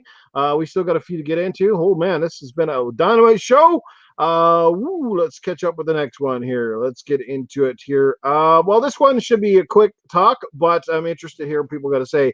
So it was announced that Project Athia, published by Square Enix, is now going to be a PS5 console exclusive for at least 2 years. We've had this debate before about timed exclusivity, how it's not really great for anyone. It's great for selling consoles one way or the other, but it's kind of a bad look. And 2 years, man, that's a stretch. Holy shit. How do you guys feel about it? I mean, I know it's a game that was kind of high on some people's radar, and 2 fucking years, man. Like, who wants to jump in on this one? Yeah, man. Here's my nearly weekly fanboy rant coming at you at this point, because it's like Sony, the brass, and its fans, they just want to have their cake and eat it too, all the fucking time. They're like little children, and my thing is the Sony brass, they're essentially enabling their immature fan base to do so. They bitch when Microsoft buys studios. They beg Microsoft to not make those games exclusive. They constantly ask, Phil Spencer. They're asking him like weekly, or what are you going to do? And they're asking him in different ways, right? They're asking him the same thing in different ways to find out if he's going to let these games go on PlayStation or not. And then then PlayStation goes around and they spend their own money, in my opinion, in the worst way on timed exclusivity. Because to me, that's just the worst way to spend your money. Why not save all that money that you're spending on this limited time exclusivity and just save that? Maybe don't do that a couple times and buy a new studio with it, whether it be a smaller one or whatever it is. Buy a studio, get another company under your wing that is constantly making stuff for you instead of a simple.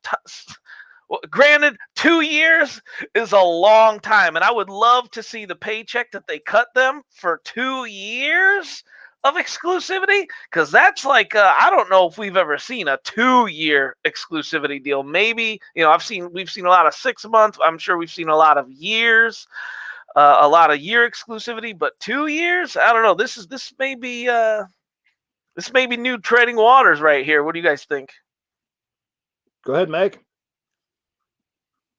Wow, I'm talking and I was on mute. I'm sitting there. Well, I think that, and I'm like, well, no one can hear me. I'm going to disagree with you, Titan. Good. Slightly. Good. Okay, just we'll slightly. Fight. Let's go. Okay, here's the thing. I think that what Sony's doing for the short term, hear me out. For the short term, I can't even say it without laughing now. Okay, for the short term, Sony's making the right moves.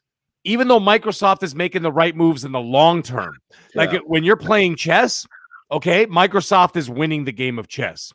Sony is kicking the fucking shit out of them in the game of checkers. Because what's happening right now? Okay? I know that in the long run, okay, whoever makes the long-term investment is going to kick ass later. No question. But you know what? A generation can be won in 6 months. A generation can be won in 1 year. Not fucking 6 years or 7 years. Yeah, you're going to catch up on the back end or whatever. Okay, like the PS3 360. Look what happened there. Okay, it took Sony like 5 years to finally catch up and slightly surpass the 360. But in everybody's minds, who won that generation? The 360. Okay, even though the Wii outsold them by like 40 million or whatever the hell it was, or 30 million, but it didn't matter. In everybody's minds and in the minds of the social thought, okay, this is a little bit common sense. Let's put it that way. Was at the 361. What is Sony doing right now? Sony is in the interim, okay, for 2 or 3 titles, big titles, are outperforming Xbox, which shouldn't be happening. But what's got the spotlight right now? Sony. Microsoft has the better machine. Microsoft has the better services. Microsoft has the bigger company. Microsoft has the better service in Game Pass. But who's got the spotlight? Sony. So what does Sony do? They cater to their strengths. They start buying time exclusives to fill in those gaps while you're waiting for your Uncharted 5, while you're waiting for your God of War Ragnarok, while you're waiting for what's it called, the Ratchet and Clank, while you're waiting for Horizon Forbidden West. Mhm. Okay, and so what they're doing is they're buying timed exclusivity in the middle of that. So what is it? What is the conversation? What is the conversation in the public? Sony, Sony, Sony, Sony, Sony, fucking Sony. Okay, so they're winning. I don't give a shit what anybody says. If you can't bend the knee to that, you're not fucking looking at it with clear eyes. Let me Okay, retort. Let me get a retort on there. Before you get into that, I'm not a fucking pony. I'm not an Xbot. I'm not a nothing. I put my head on a green Xbox pillow, okay? But at the same time, you can't ignore facts. And if you can't ignore facts, you're not a fucking man. And I'm not talking about you, Titan. I'm talking about people in general. I love you. I love you, Titan. Titan, I love you. I'm hugging you through the microphone. Go ahead, dude. Well, let me bitch slap you real quick right back. Because I'm going to come at you with something. They're, like you said, they're all about the short term right now. But we got to remember, this is not 2013. And you said you can lose a generation, a console generation in 6 months. I agree with that. But in order to do that, I think it has to happen like 2013. I think Microsoft is not making the huge mistakes as they did in 2013. They're not making any of those mistakes right now. No, any mistakes that Microsoft is making is literally like nitpicking and blown out of proportion in the most pathetic way by any fanboy you could ever see. Yep. And I wouldn't say Sony even won the 2013 battle. I'd say Microsoft's missteps, or if this was a football game, their turnovers lost them that game. Mm-hmm. Right? They made so many bad decisions, Microsoft did in 2013, that they lost themselves the game.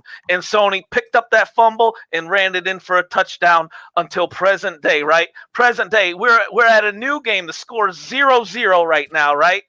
And whether you want to boast about consoles sold, the thing is both companies are sold out of consoles. They're both on fire right now. No one can get enough of these consoles. But that always happens. Even the Xbox One and the PS4 were selling out.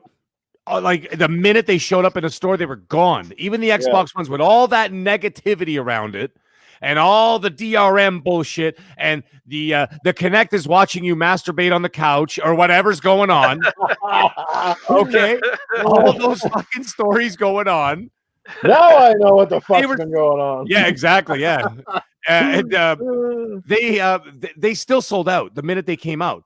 It's 6 months from now. It's when the stores are filled with Xbox Series X and S and PS5s. That's the true story. Not Nate, now. what the hell game you playing that the score doesn't, that a new generation doesn't start at 0-0? What? So let me know in the chat. What do you think the score is? It's a brand new generation. We just started this. Right. But what I'm saying is, what I'm saying is from now till probably about summer, the minute any console shows up, they're going to sell out. So it's not now, and it's not even the next 6 months or so where we're going to see the true, as they say in boxing, the tail of the tape. Okay. We're going to see the true battle next fall when stores, God willing, with this fucking COVID shit, starts to back off. Okay. You're going to start seeing boxes of Series X in the store, Series S in the store. Then people are finally going to actually have true options and PS5s, digital and disc versions. Yeah. Then that's when the war starts. Because once the hardcore have their units, then it's the casuals who win the war. So that I can agree with. And that's what I'm getting at. But what's happening is Microsoft has done nothing wrong, really. Okay, you know what? They kind of fucked up by giving the devs the dev kits a little bit late. Okay, Well, 'cause we were no. waiting for the RDNA 2 thing. Let me fight with you on that too, because Yes. they gave them the dev kits late because they went with the RDNA 2. Absolutely. So they're playing the long game. Yeah. So they suffered in the short term. But what did Sony do? Sony's like, well, we got an underpowered machine. We're punching above our weight. What do? Okay, well, let's dominate the spotlight as much as we can. Fuck. Even Saturday Night Live, by the way, this Saturday pissed me right off. They did a whole skit about how you couldn't get a PS5. They didn't make a skit about how you couldn't get an Xbox. They're not even talking about it. Yeah, the Eminem. I love that, man. The Hilarious. Eminem fan thing. That was actually pretty funny. But you see what I'm getting at? Why did they make it about Xbox? No, because Sony has been, if they can't beat you on anything else, they're going to beat you on the spotlight because their marketing is fucking ridiculous. Mhm. And the way that they position themselves, and also another thing, if you notice how quiet Sony's been, they're not talking about how, AC Valhalla is like slightly outperforming the Series X version or whatever. They're not saying squat. And you know why?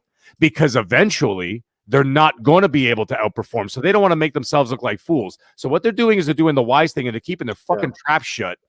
Okay. Because they know that eventually the Series X is going to absolutely outmuscle and outpunch the fuck out of the PS5. However, in terms of popularity, Sony will, for at least for the foreseeable future, will always take that fucking crown. And they do so by locking up games like this. Right? And then, Godfall was a fail. Okay, that really didn't work out. But they went for it. And now they got this situation. Okay. And they're looking to lock it up. Well, that's how they do it. And now there's rumors about, Metal Gear Solid remake and a Silent Hill remake coming from Blue Point Games, the same guys who did Demon's Souls. Those are going to be PlayStation exclusives. And that's where I get pissed off of Microsoft. If they do not make Elder Scrolls 6, Wolfenstein 3, Doom 3, Xbox exclusives, you just fucked yourself in the ass. That's the way I see it, man. Ashen, I want to hear you yell at Mac. We're going to get her opinion here real quick. We're going to get to the super chat. The Philly Eagle, he drops $5. Thanks, Philly. Y'all might not realize this, but this kind of conversation makes the imaginary console war legit. You're all literally giving it credence. Stop, please. Well, we appreciate we love you. And you're not necessarily wrong, bro, but we're just giving opinions, man. It is what it is, and it's going to be taken however way you want to see it. But I'll weigh in on it right after Luca. So Luca, give us your 2 cents on this timed exclusivity. And a big question is too, do you think this 2 years, because this is the longest that I can think of on a timed exclusive that we know about, so do you think it's largely in part to the fact that Sony obviously weighed in on what Microsoft did with the Bethesda thing, and this is kind of sort of a shot over the bow, so to speak, kind of saying, well, you did that, so fuck you guys, we're going to do this kind of deal. How do you weigh in on this? For the first thing I want to say is I don't care about this game, so I don't care. I also have both platforms, so it doesn't even affect me if I were to want to get the game. Right. Secondly, I don't understand why people are mad at Sony and not at Square Enix. Square Enix is the one who took this deal. Square Enix is the one who decided to cut out a fan base, or several fan bases actually, and just cater to Sony, which they've done multiple times already. It's not really a surprise or anything. Thirdly, Sony is just another corporation doing what they got to do in order to make their well, they don't have to do stuff like this to stay relevant, but in order make to their mark. In order to give their hardcore players something to, like, I guess use as a, hey, this is a reason why you should own a PlayStation 5. You have to have a PlayStation 5 in order to play this Project Athia game. But yeah, I don't understand why people always focus in on Microsoft and Sony when they do these deals, and not the developers or the publishers who are cutting the deals in the first place, who are typically and usually multi-plat devs, but they're like, you know what? I'm going to cater to this a specific brand for money. Why aren't you angry at them? They're the ones taking their money. You know what, Luca? That is a great point, and I agree. And Nate also agrees with you in the chat, because you brought up a great point, and I just realized this. Tomb Raider, right? Remember the exclusivity that game had for Rise of the Tomb Raider? Yep. Guess what? Guess who's the publisher was? Square Enix. Guess what? Final Fantasy VII, 1 year exclusivity. Publisher, Square Enix. Now this game, publisher, Square Enix. Great point, Luca. Great for bringing Yeah, that up. like So, they're always doing these deals, and no one ever says anything about them. I'm just like, yo, it's Square Enix. It's Square Enix doing this. So why are you angry at Sony? And why would you be angry at Microsoft when they're like, hey, we're gonna offer the money? And Square Enix, greedy, is just like, yeah, hell yeah, give it to me. Well, it's like everyone has their price, right? I mean, yeah, they got, I wonder if they paid for the development cost of that game or something like that, or a huge, I don't know. Do you think they would have to cover the development cost for a 2-year exclusivity deal? I don't know. Maybe Square Enix is just like, we'll take the chance because PlayStation is the dominant platform. What I often see, got the mind share. So it's the mind share and it's the marketing share, because what you see, and if you look back at all of the partnerships that Sony or Microsoft have ever had with these games, is what do you normally see? Those games get front row billing up with some of the biggest titles. So like when Tomb Raider did have the exclusive, you saw a lot of Rise of the Tomb Raider associated with Xbox. So you saw Lara Croft's face right up there with Master Chief. You see it with Final Fantasy. You see it when Sony doesn't advertise it and they get that sort of exclusivity on a game. Well, guess what? Those characters from those game franchises often end up right alongside Kratos and right alongside Aloy and the rest.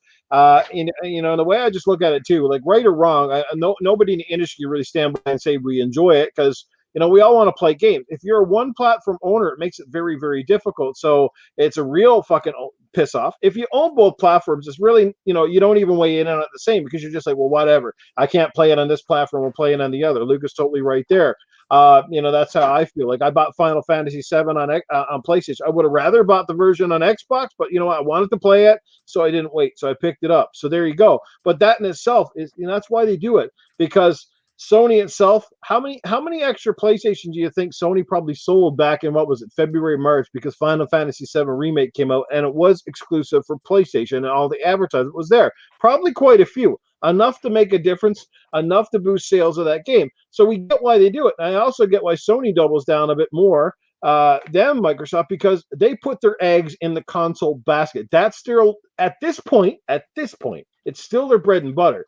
That's how they sell their games, by selling that console, and by, again, that peace of mind about perception in the marketplace. That's the way we see it. Because what's the first thing you see when PlayStation fans talk about Sony exclusives? What do I see now from Xbox guys? I don't see anything much about exclusives. I see it's about Game Pass. It's true. You're right. Game Pass. It's fucking totally two different mindsets. They're making money both hand over fist, Microsoft especially, but they're doing it very differently. And neither way is necessarily wrong or right. But if you're really invested in a console ecosystem and you're not into the PC side of things, and you want sort of the best variety of games, well, right now, I hate to say it, Xbox guys hate me when I say things that are correct, but it's on the PlayStation. It's true. So it is fucking what it is. It sucks. But it is part of the business. And like I said, but Luca's right again. Bitch at Square Enix, because at the end of the day, they're the ones taking the money, and they're the ones saying, yeah, well, it's good for the Sony customer, but fuck you, Microsoft. And PC. Yeah. And PC. They are excluding two fan bases so they can get extra cash from Sony. Like, every single corporation is super scummy. Okay. Mm-hmm. But it's like stuff like this. I don't like timed exclusives because I feel like they're pointless. I would never. If I knew something was a timed exclusive, I would never buy a system for a timed exclusive. I wouldn't do that myself. Like, that's just me. But because I'd be like, well, if this is going to go to my preferred platform in a couple years, I'll just wait. If it's a game that I'm just kind of like, yeah, I'll wait. It's something I want to play, but like, I don't want to play it that bad. You know what I mean? Exactly. So it's like, listen, it's Square Enix. What do you expect from them? They've done this multiple times. So. Mm-hmm. Are they the ones? Are they Marvel's that game? Yeah, that's what Manuel A1 was saying in the chat. They're trying to recoup after the Avengers flop. Yeah, so it's just like, it's not really a surprise. They might as well just become like, maybe they're like, hey, how about you buy a Sony or some shit? You know what I mean? Like, maybe they're angling for that, man. On the street corner of the market, ain't it? Like literally though. So like, I don't fucking care. Like, dude, I mean, it's scummy, but I'm not going to blame Sony and I'm not going to blame Microsoft. I'm going to blame Square Enix for being a greedy fucks, dude. Yeah. At the end of the day, and she's right. I mean, no corporation. Sure, some listen to fans better than others because at the end of the day, they know they make more money by pleasing their fan base than pissing them off. But at the end of the day, it's all about fucking money. At the end of the day, some fans disguise all these good moves as, oh my god, they really care about us fans. We're so fucking important. At the end of the day, they got to go into a boardroom and they got to please those stockholders down on fucking Wall Street. And if those numbers don't fucking hit where they going, well, guess what? Fans, you don't fucking matter, brother. I'm telling you, we're not as important as we often like to think we are. We're just numbers in the fucking piece of the pond. And, you to support it, you don't. It's pretty much that's it. You speak with your wallet, not with your mouth, because that's the only thing that makes sense to these millionaire people. Yes, we are walking, talking dollar signs. We are cogs in the machine in this capitalistic society. Consumerism rules all. Yeah, I'm sorry. What movie is that from? If you don't believe it, let's take Marvel's Avengers game. That's the perfect example. Marvel properties alone do not need microtransactions to sell millions of games. It's fucking Marvel. It's got the biggest superheroes in the world in a game. Like Marvel, that game that came out, if that was just a solid ass fucking game that had a great story and great characters and everything else, that game could have been done gangbusters. But they were too focused on figuring out, how do we be politically correct? How do we add fucking characters in here? How do we have microtransactions? How do we keep our people glued to this fucking game long after they're grown tired of doing the Hulk smash for the 1,000th time? Well, let's put some fucking pink pajamas on the motherfucker, but you need to play it for 500 hours. Like, this is kind of bullshit that they're doing in these games, because at the end of the day, that's not really a feature to please the game players. That's a fucking feature to keep you around long enough so that you spend more money. Maybe most of us don't, but guess what? Look at fucking Fortnite. Everything they're doing right now is for fucking money. Yeah, you get into the game for free, but there's billions of kids out there, and I'm mostly kids, fucking just dropping mad coin on that fucking thing right now, and it's gone stupid. It's so big, and it's like, it's not even all that fucking great of a game, but it's fucking the most popular game in the world right now. You know what I mean? Yeah, so it's just like, and Fight Club is my favorite movie of all time. So I tend to I go on these little tirades about all that stuff. But yeah, like, I don't care. It's Square Enix, whatever. Cool. Well, we won't beat this one to death. It is what it is. You're either going to wait and get the game, or you're going to buy it on PlayStation, whatever, and maybe you don't care about the game at all. But let's talk about the next one. Taika Waititi, I hope I pronounced that right. He directed a new Xbox Series X video that gives us the Meowster Chief. Apparently, Master Chief has a cat's head. What do you guys think of the silly little kind of fun commercial from Xbox? Oh yeah, super cute, super cute. Go ahead, Ashton, take it away. I thought it was really cute. I was like, oh, that's nice, And what's his Taika Waititi? He did Thor Ragnarok, which is probably one of my favorite Marvel films. So I think it's cool. I mean, it's whatever. Like, it's nothing. It's fine. I mean, I don't really know what else to say. It was cute. So, what about you guys? What do you think? So what was your, but what did you take away from it? What do you think kind of the message was overall? Because I still kind of found it a little bit weird and disorienting, so to speak. Listen, dude, I don't know what the message was. That's my thing. Like, I don't know what the point of it was. It's super random. It's weird. I don't really get it. But you know what? Maybe it's not meant for me to understand. Maybe I'm not meant to understand this. Okay. So I was just kind of like, well, okay, this is cute, whatever sort of thing for me. So. Cool. Guys, any thoughts on that sort of a semi-long commercial, I guess you could say? I don't know. I've had enough of cute, like Ashton said, this is really random. Like, what is this? Is this supposed to get people's minds off of Craig memes or something? Like, what's the... I've had enough of cute. I want to see some action. Titan saw big green pussy and said, fuck, that reminds me of my college days. Oh. Anything, I don't know. I think anything that I see of Halo right now is just kind of pissing me off because it's letting me down so much. Mm-hmm. And are we gonna get in the if they're gonna have a battle? Are we gonna make it to that topic tonight? Because we're gonna try. We're gonna try right after this, I think. All right, that's what I want to talk about, not this damn cat. Okay, we're gonna get right into that because there's not really much to talk about. I just wanted to get your take on it and kind of what the whole purpose would be. Because the whole Power Your Dreams, I don't know, that to me that's just not the most compelling advertisement in the world. They need to get a new no. they need new PR and new marketing because it's trash. Like, no offense, no tea, no shade, but none of it is interesting in my opinion, and that's just my opinion. So Ashen's not a cat person. I am. Excuse me. Uh-oh. You are a cat person and you don't like this? Oh, no. I already said it was cute. I'm just saying it's pointless. It's pointless. You know, like what is this saying? What is the point of this? There's no point. It's pointless. That's all I'm saying. So if you're not reaching your target audience, like Ashen, a cat person, you're doing something wrong. Like, literally, like, what is their target audience? You know, like, I don't know at this point. Nobody fucking knows. They just missed the mark. Like, yeah, I mean, I like cute things as much as the next person, but it's fucking pointless in my opinion. So, well, if my cat picks up my Xbox controller and starts playing a fucking game, then I might start to be scared. But until then, Meg. Yeah, I think they were just trying to do something a little cutesy, just to kind of keep things light with the Halo franchise, maybe just to get them the social mindset to just have a little bit of fun and not take it so seriously. Maybe that's it. I don't know. Like, well, I'm kind of on the point they failed, but I'm sorry. I'm kind of on the same side as Luca here. I'm like, I didn't really understand the point of it, but maybe they're just trying to get people to laugh a little bit and just like, oh, haha, that's kind of cute, and then just. I don't know, but to get Taika Waititi to do it, yeah. I mean, they could have got like Johnny Nobody to do that. Like literally, though. Like I don't. What's the point? What's the point, man? I got a huge Hollywood A-lister to do that. I'm just like, I mean, I know Microsoft has fuck you money, but I mean, like, it's just like anybody. Yeah. I could have directed that. I would have been like, yeah, okay, just put the cat in the suit. You know what I mean? Like. I could have done that for like $25 instead of paying Taika Waititi $500,000 to be sitting in a chair just counting his cash. Yeah. I don't know. I think they were just being silly.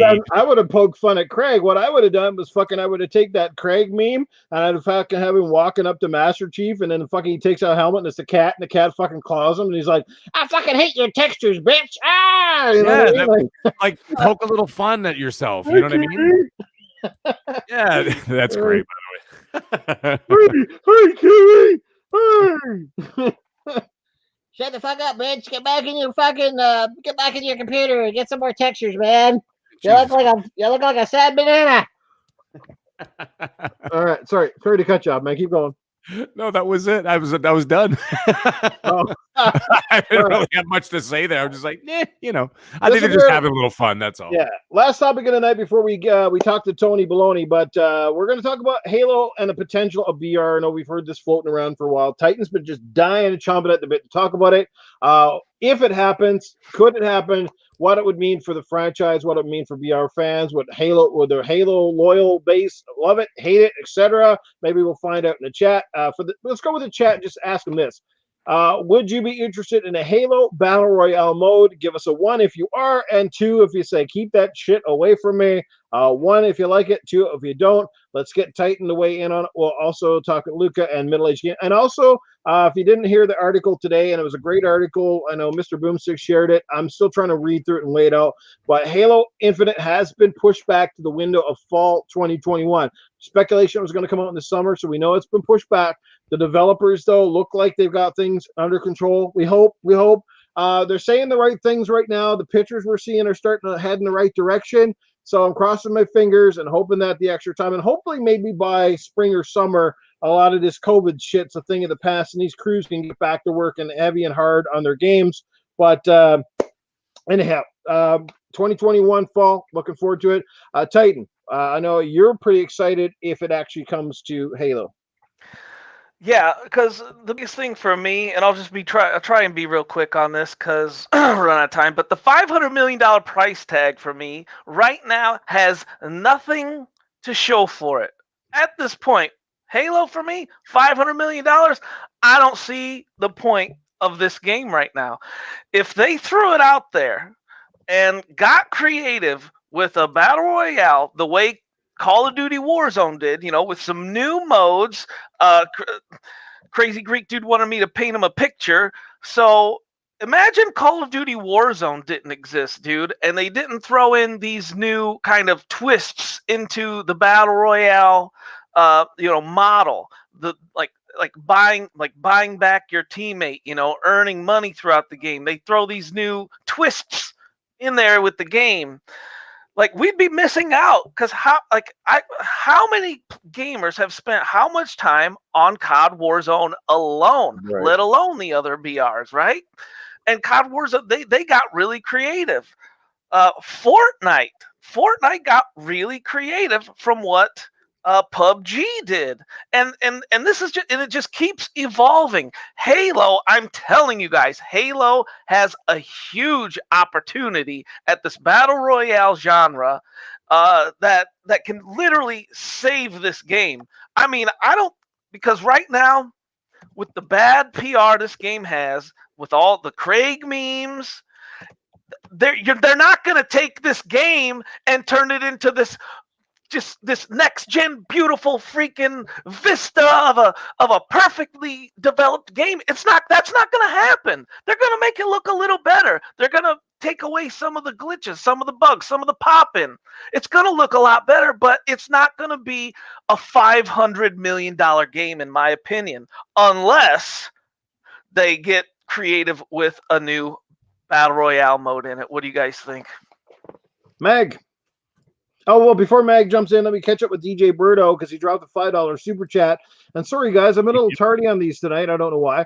But finally able to catch a little bit of gaming after dark. It's been a while, long overdue. Boom, boom, kaboom. What's up, panel and the chat? Well, thanks, DJ Birdo. Supersonic Station hanging out with us tonight. Saw Terrence Tate here as well. We got Michael Monkey Punch Lugo in the house. What is going on, brother? Thanks for being here. Slinky M, Emmanuel A1, Albert G. Man, we hit a new record tonight, too, by the way. At one point, we had 80 watching tonight. Abacab is here. So thank you, guys. Free Jack is in the house. My brother Free Jack, what's up, bro? Yeah, man. So thank you guys all so much from the bottom of our hearts. We appreciate the support you've been giving us. A lot of new people every week, and a lot of the diehard faithful still coming out. So greatly appreciate you being here. But anyway, Mag, take it away. Yeah, man. I'm gonna kind of seesaw on this. I wouldn't mind seeing it because it wouldn't really bother me that much. I'd be interested to give it a shot. However, I'm afraid of them going the way of, you remember when Battlefield 5 tried to jump on the Battle Royale bandwagon and they absolutely, utterly failed? And I don't want Halo to do that. I'm afraid. If Halo's going to fail at the Battle Royale, what are they going to succeed at? Well, I mean, the single player's got to be amazing, and then they've got to go with that. What the hell is that thing? They had that Warzone. The Warzone thing, and then the regular modes, the regular multiplayer modes. I'm just saying, I don't like, how many times can lightning strike?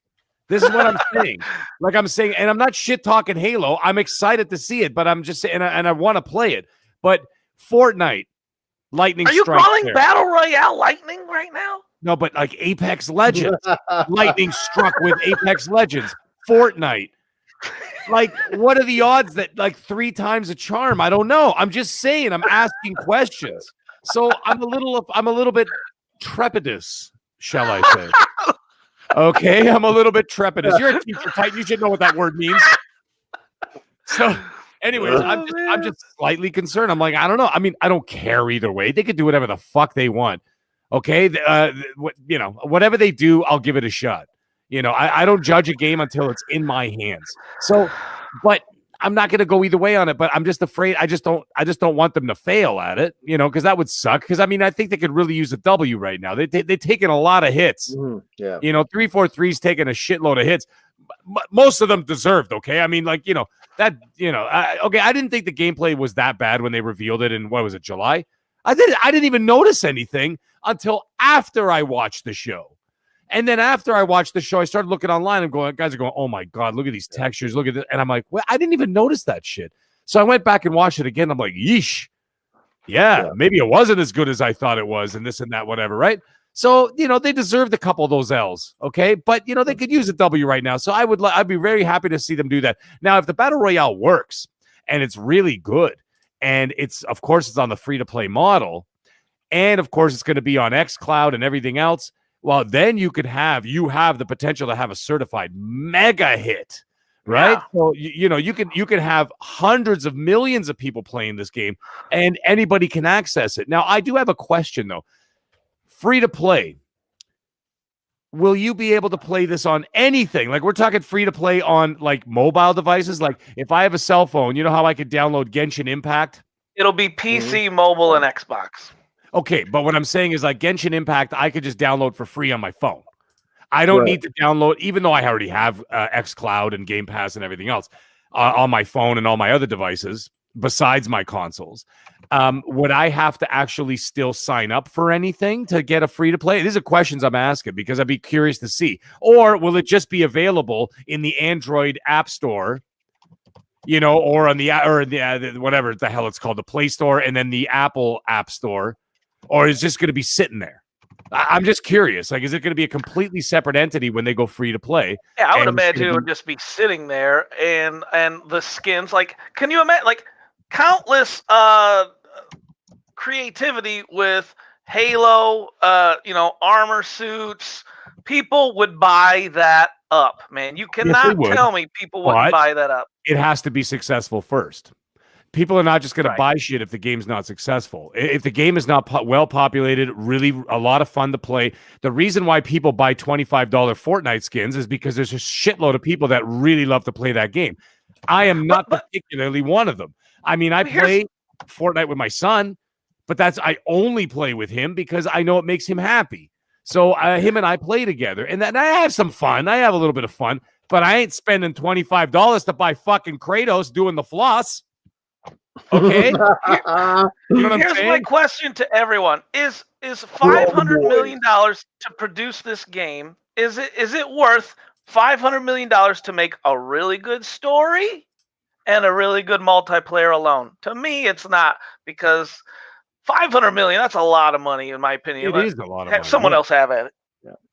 Yeah, but at the end of the day, the money they spend on the game is more or less kind of irrelevant. That's something that the internal people at Microsoft have to deal with, like that they might have overspent and how that money could have better been used, sort of thing. But listen, I'm with Titan here. I'm not seeing where they put that 500 mil so far, especially with the gameplay that they showed us, and the fact that it's like, okay, we are aiming for, what was it, fall 2021? Like, what would have happened if they had released this game?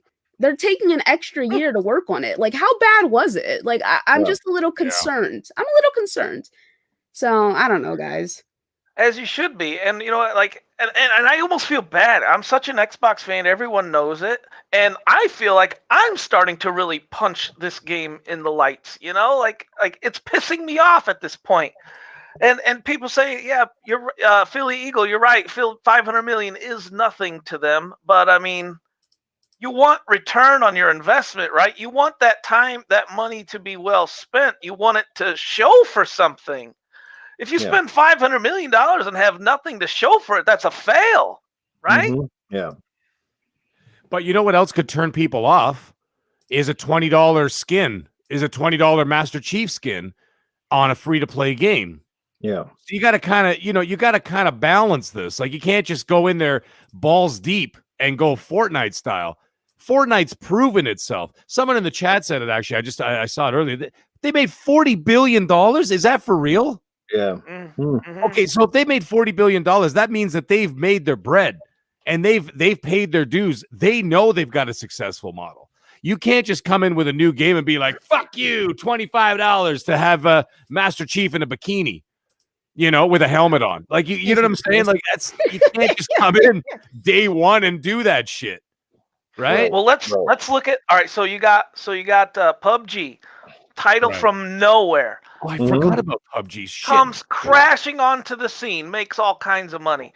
Then you got Call of Duty that does, then you got Fortnite that makes its name for itself. Then you got Call of Duty, an established brand that makes that much money. Why would you not take a shot at that if you're 343? Yeah, doesn't make sense. I am saying take a shot at it. I'm just saying I don't know how successful it's going to be. I'm just saying I hope it's successful, but I'm saying go for it. Fucking go for it. Like, I'm not gonna. What am I gonna stand in What your about way? you? No. What about you, Luca? Would you be for a battle royale for Halo? Does it matter not to you? Like, how do you feel about it? It's kind of what we're talking about here. I think perhaps they should focus on making a good story and a good multiplayer before branching out to something like a battle royale. Very good. And yeah, and a battle royale doesn't have to come out day one, right? Yeah, Right. that's true. You're right. I mean, they could cook it in the oven for a little bit, get it right, even get some more development time on it. It doesn't have to be a day one thing. Right. Okay. Well, I'll just say this. Look, I mean, obviously, you know, I've heard that the multiplayer is in a good space from what the things I've read. Like I mean, well, they've had multiplayer virtually down for years, so you know it's a lot easier when you have a foundation for something. It's a lot easier to go in and tweak it than it is to build something from scratch. And that, in turn, it is a big problem with Halo was switching to slip space when they'd spent every other Halo game was built around Havoc. Totally different engine, new fucking team. They had numerous people in and out of those studios. I'm not trying to make excuses for them, right? At the end of the day, like I said, they're over budget and over time. And I mean, obviously, when you're launching a new system and that's your flagship title, I know that they had a lot banking on it coming out. I mean, they even spent money with Monster and they spent money with things doing advertisement campaigns around Halo, basically coming out in November. I think, you know, nobody's going to admit it, but I think the internals, the higher ups, the Phils, all these guys were definitely disappointed. The progress obviously was not where they wanted. Now, I think the basis was they wanted to show something back in the summer. They were obviously behind schedule largely again with COVID. I am confident that with the people and now having Joseph Staten back in the fold, who was a large part of their successful Halo games, that they will pull it together. Like I said, hopefully in the new year, maybe things settle down and their teams can slowly get back into the studio and tweak this sucker out. I mean, honestly, sometimes with a game, we've seen how all it takes is higher quality textures sometimes and better lighting, and boom, a game can look almost completely different. You know, now with about 11 months on average per se, because I'm going to guess this game will probably drop around November, hopefully. They should have some time to really now settle. Like if the bulk of the game is done, which based on what I'm hearing, I've led to believe that the campaign is largely done. But it's coming together to fix the presentation, and they actually address it in this article. So read it in depthly because they're definitely going to focus on it. They never thought that the Craig memes and it was going to get scrutinized to the point where it kind of became a joke. But I think they realized that this game is definitely not where it needs to be. Now, just getting back on point with Battle Royale. Look, I'm going to go with I could give a shit, and it's a mode I probably will never play. I'm not against it. I'm not against it because right now, a battle royale is the hotness in the industry, and anything that can help sort of boost your game and bring more attention to the game is not a bad thing. We saw how Titanfall, for example, benefited from Apex Legends, which is weird because Titanfall is the game that fucking inspired Apex Legends, and Titanfall get a bigger user base because of that. So whatever brings people into the Halo franchise is not bad for 343 or Microsoft. It might be not the way you prefer to play, but again, you don't have to play it. If it's a free add-on and it comes down the road, great. But Luca's right, and you guys are right, that first focus on making a great Halo game, and then the rest will come where it may. Because you have Game Pass, there is no fucking rush to put this thing out half-assed. And if you're going to make a battle royale, this is my opinion, at least start the fucking player off with a weapon. Give us the pistol or give us I really hate this dropping into maps with not a single fucking thing. I mean, you might as well throw me in there with a diaper. The other night I fell into Apex Legends and I ran around for fucking 3 minutes picking up bullets and didn't have a goddamn gun. I'm like, well, I'm going to last a real long time. What am I going to do? Fire fucking bullets out of my hand? Is there a slingshot on this map? Because this is fucking retarded, you know? So but anyway, you get my point. I'm all for it. If they want to do it, like I said, you don't have to play it even if you don't like it. But there are fans like Titan that love these game modes, and Halo could do it and do it differently because Halo is such a different multiplayer. It always is. We played Master Chief Collection on gaming community game night this past weekend, and you know what? It was amazing. Like it's like riding a bike. You never forget, but you realize the depth that's in Halo compared to a lot of modern day shooters, and maybe that's why Halo hasn't. It's evolved, but the thing is, that's why a lot of players don't gravitate to Halo much anymore because it's not the fucking easy to pick up and play shooter like a lot of the other ones are. Like Halo takes a lot of fucking skill, like to get really good at. You can pick it up and play it easy, but boy, like if you're not accustomed to Halo, you're going down in a hurry. Trust me. But I'm all for it. Bring it on if you want, but focus on making a great campaign. I'm 100% certain the multiplayer is going to be fire because these guys did it well with Halo 4 and 5. I think it's only been getting better. So I'm confident they'll bring it around. We're hoping so. Lots riding on this game. So we'll just see where it goes. So yeah, but that's just my opinion. Any further words on this? Yeah, no, I'm good, man. All right, so there's a mouthful. Let's get down and let's check in with the one, the only Tony Baloney. What's up, brother? Oh, well, just give me one moment. I'm just going to call him out of the green room. Yes. I think he's coming now. We have a special appearance, guys. Get ready. What? You got a problem? You got something to say? Tony Baloney's here. He's live and in the flesh. Yes, he's sitting here right now. We're talking to Tony Baloney. That's right. You get to see Tony Baloney live in the flesh. And let me tell you something. It's the Christmas season. I don't want any arguing in the audience right now. Joe Dunmore, love you. Philly Eagle, have a good time. Don't worry about it. We're just talking. Don't worry about it. Titan Drago, take that sour pill out of your ass and stop playing Smite. I heard you from the green room. Tony, what kind of... Anyways, before I go tonight, I will give you my Tony's Baloney of the Week. And Tony's Baloney of the Week goes to Bioware. What the fuck is going on over there? Lynn, people out. Doors opening here, doors closing there. Can't you keep a fucking staff? What's the matter with you? Are you not giving people lunch money? You guys got to get your shit together. Bioware, I'm sick of your bullshit. I'll tell you right now, if you keep this up, I might have to wait for Dragon Age to go on sale. Okay, so go fuck yourselves, get your shit together, give some better dental features for your staff, and maybe they'll stick around. Anyhow, before I go for the evening, that is Tony's Baloney for the week. But before I go, it is the Christmas season, so I thought I'd end tonight with just a little bit of a song for everybody. Why not? What the hell? All right, I like it. Why do we do that? Oh. Why don't we do a little bit of song? How about we sing? Everybody sing along. Ready? Hey. Jingle bells, jingle to and fro, watching all the little puppies making yellow snow. Hey, jingle balls, jingle 1, 2, 3. Hey, ladies, come on over here and jingle balls with me. Splashing in your gash in a one-horse open sleigh. My parents think you're trash, but I think you're okay. Filling fart balloons from a nozzle up my ass. I'd like to fill another, but I think I'm out of gas. Hey, jingle balls, jingle 1, 2, 3. Watching all the little children eating yellow snow. I fucked it up, but it's okay. It's so everybody. Merry Christmas, Happy New Year, and we'll see you all next week for another episode of Tony's Baloney of the Week. Well, I have so many questions. I gotta know what he's drinking. We're going to have to cut that clip out of this fucking show and repost that shit. That was awesome. That was fucking great. Tony Baloney, welcome return back to form. He left the game show shit behind, but man, whoo, that was lit. We had a super chat coming in. Yeah, you want to read that one, Meg? Because I think only you could read it better than me. The Game Genie Prime, $5. Oh my God! Oh, hold on. Let me get back into here. I didn't know Tony Baloney was a pimp. Should I read it as Tony Baloney? Are we talking about Gotham guy here? Yeah, Okay. Oh, Tony Baloney, come back to the mic for a second. Okay, I'm coming back to the mic. Jesus Christ, you didn't pay me extra for this bullshit. Okay, so Gotham guy, $20 super chat.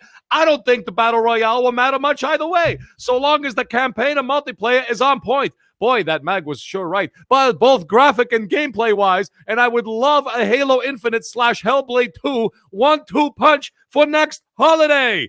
Thank you, Gotham guy, for the support. We all really appreciate it. And by the way, I was drinking pink champagne because that's what we drank in the 70s, and that's what we're still drinking today. Pink champagne. Game Genie Prime dropping one as well, Tony. $5. Oh my goodness, another one? Yeah, just scroll down. Oh Jesus. Tony. Oh, we got another one. A $5 super chat from Game Genie Prime. $5. And he's just saying, Tony. Yes, that's right. Tony Baloney is back, and he's going to be back every single week. And boy, if you guys think that was good, I got some more Christmas carols coming for you, and they're only going to get more ridiculous. Trust me. Anyways, I got to go because the other guy, Meg, does not pay me to do all this overtime. This is ridiculous. All right. Thank you, Tony. Thank you. Oh, my goodness. Man, that guy's a whirlwind. Woo! Woo! Yeah, he's on point tonight. Let me tell you. Well, this was a fire show. We're going to let everybody get out of here. Just wanted to acknowledge, first of all, thanks to the chat. You guys have been amazing tonight. We hit a record. We had over 80 at one point, so that is a new record. Must have been Luca coming in here, gracing us with her presence. She always brings a little entourage of people that can't wait to come out and see what she's got to say next, and she's going to let everybody know where to find her. But before she does that, she wanted to say we've got 2 more shows lined up for you, and then we're going to take a small hiatus for a couple of weeks and come back in the new year. So we'll have one next week, and then our final show for 2020 will be on the 22nd. I'm going to give you guys a heads up in advance. The one, the only Mooch will be here on the 22nd. He will be joining us for what is going to be one hell of a 2020 send-off show for the year, so can't wait for that. In the meantime, let's let everybody get out of here. I know it's freaking late, especially if you're on the East Coast. Fantastic show. It was dynamite. The chat was rocking. The super chats, guys, you have fantastic stuff. Thank you so much for the support. The next time the super chats roll in my way here, when YouTube sends the check, I'm going to take that and I'm going to buy a copy of Cyberpunk 2077 on your console of choice, and we're going to give that away, hopefully before maybe the 22nd. We'll see. I got to wait till it happens, or it could be early in the new year. But let's let Luca get out of here. Luca, you were busy tonight. You did back-to-back shows. You still kept the energy. It was a pleasure and honor to have you back. We love you. We've missed you. So let everybody know where they can check out your contest. I'm sure you're going to have another fantastic Scumcast coming up on Saturday. Yeah, wow. Thank you so much for having me. I had a lot of fun with the boys, you know. You guys can find me on Twitter at the Ashen Luca. I also run a YouTube channel at the Ashen Luca. I have a podcast called Scumcast, in which we cover a variety of topics. It's mostly gaming based, but we do go off the rails. We talk about music, TV, movies, social issues, sometimes politics, so be aware. But we mostly like to have a good time. We like to chill with it. We try not to upset people too much, and we try to listen to different perspectives. So it's always a good time, at least for me. But once again, thanks so much. Fantastic. Let's get back over to the panel. The one, the only Titan Drago. Now that he's got a new. And somebody asked earlier if he was on a new mic. I think you weren't using your regular sound setup, correct, Titan? Correct. Yeah. Today I was using my my Astro A50s because it's a display issue. My new computer only has HDMI, and I have a legacy display in the other room, so I didn't feel like setting it up in there, whatever. But I don't know if you guys noticed last week, but we broke our live viewer record. Looks like we broke it again this week. And also another record last week was the Wise Old Gamer that was the first person to win my Common Back to Sense award. He won 2 weeks in a row. And I'm sad to say he did not win 3 weeks in a row, because that would have been amazing.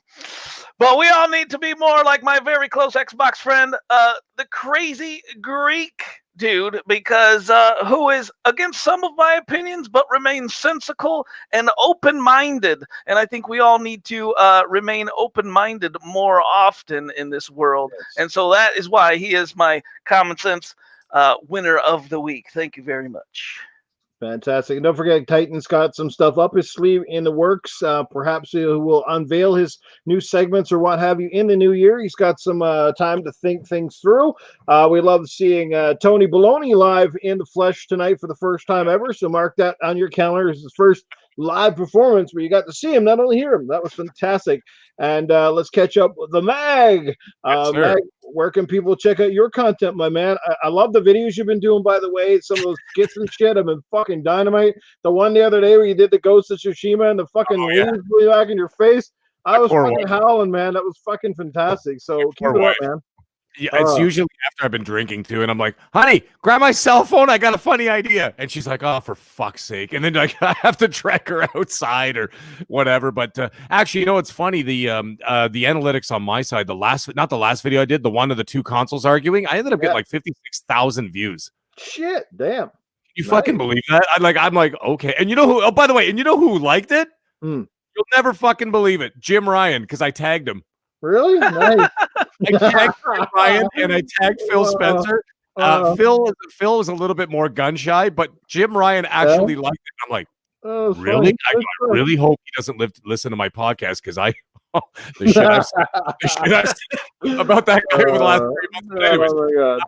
you can find me here every Tuesday night, 10 p.m. Eastern Standard Time on Gaming After Dark with Noof Nukem, Titan Drago, and guests. Yes, and then you can find me every Monday evening at 8 p.m. Eastern Standard Time with Mr. Boomstick XL and friends on Prime Time Gaming. You can follow me on Twitter at the Middle Age Game Guy. That's with a GY at the end. And of course, you can find me on the Xbox and the PS5. And I'm both under the same name now. It is all capitals, all one word, because I don't know how to be quiet. I am the Mag that's with 2 G's. Anyways, guys, it was a great show. Luca, always a pleasure to work with you and to chat with you tonight. And chat panel, you guys were all awesome. So I really look forward to next week. Stay tuned for next week. Please come back. Everybody, have a great evening. Man, fire topics tonight too, because we didn't even get through. Like I still had a few more on the docket, but hey, they can wait for another day. Great show again, great panel, great chat as always, and you know where to find Noof Nukem. Always in the gutter, guys. But yes, back here again next week, same time, same place. Gaming After Dark. Spread the word, spread the love, show the support to everybody's come out. We appreciate you, and then we're going to let these cats get out of here. We will see you next week. So as everybody stays safe in this crazy world, crazy times. We love you all, and we will see you soon. Cheers. Peace out. Bye.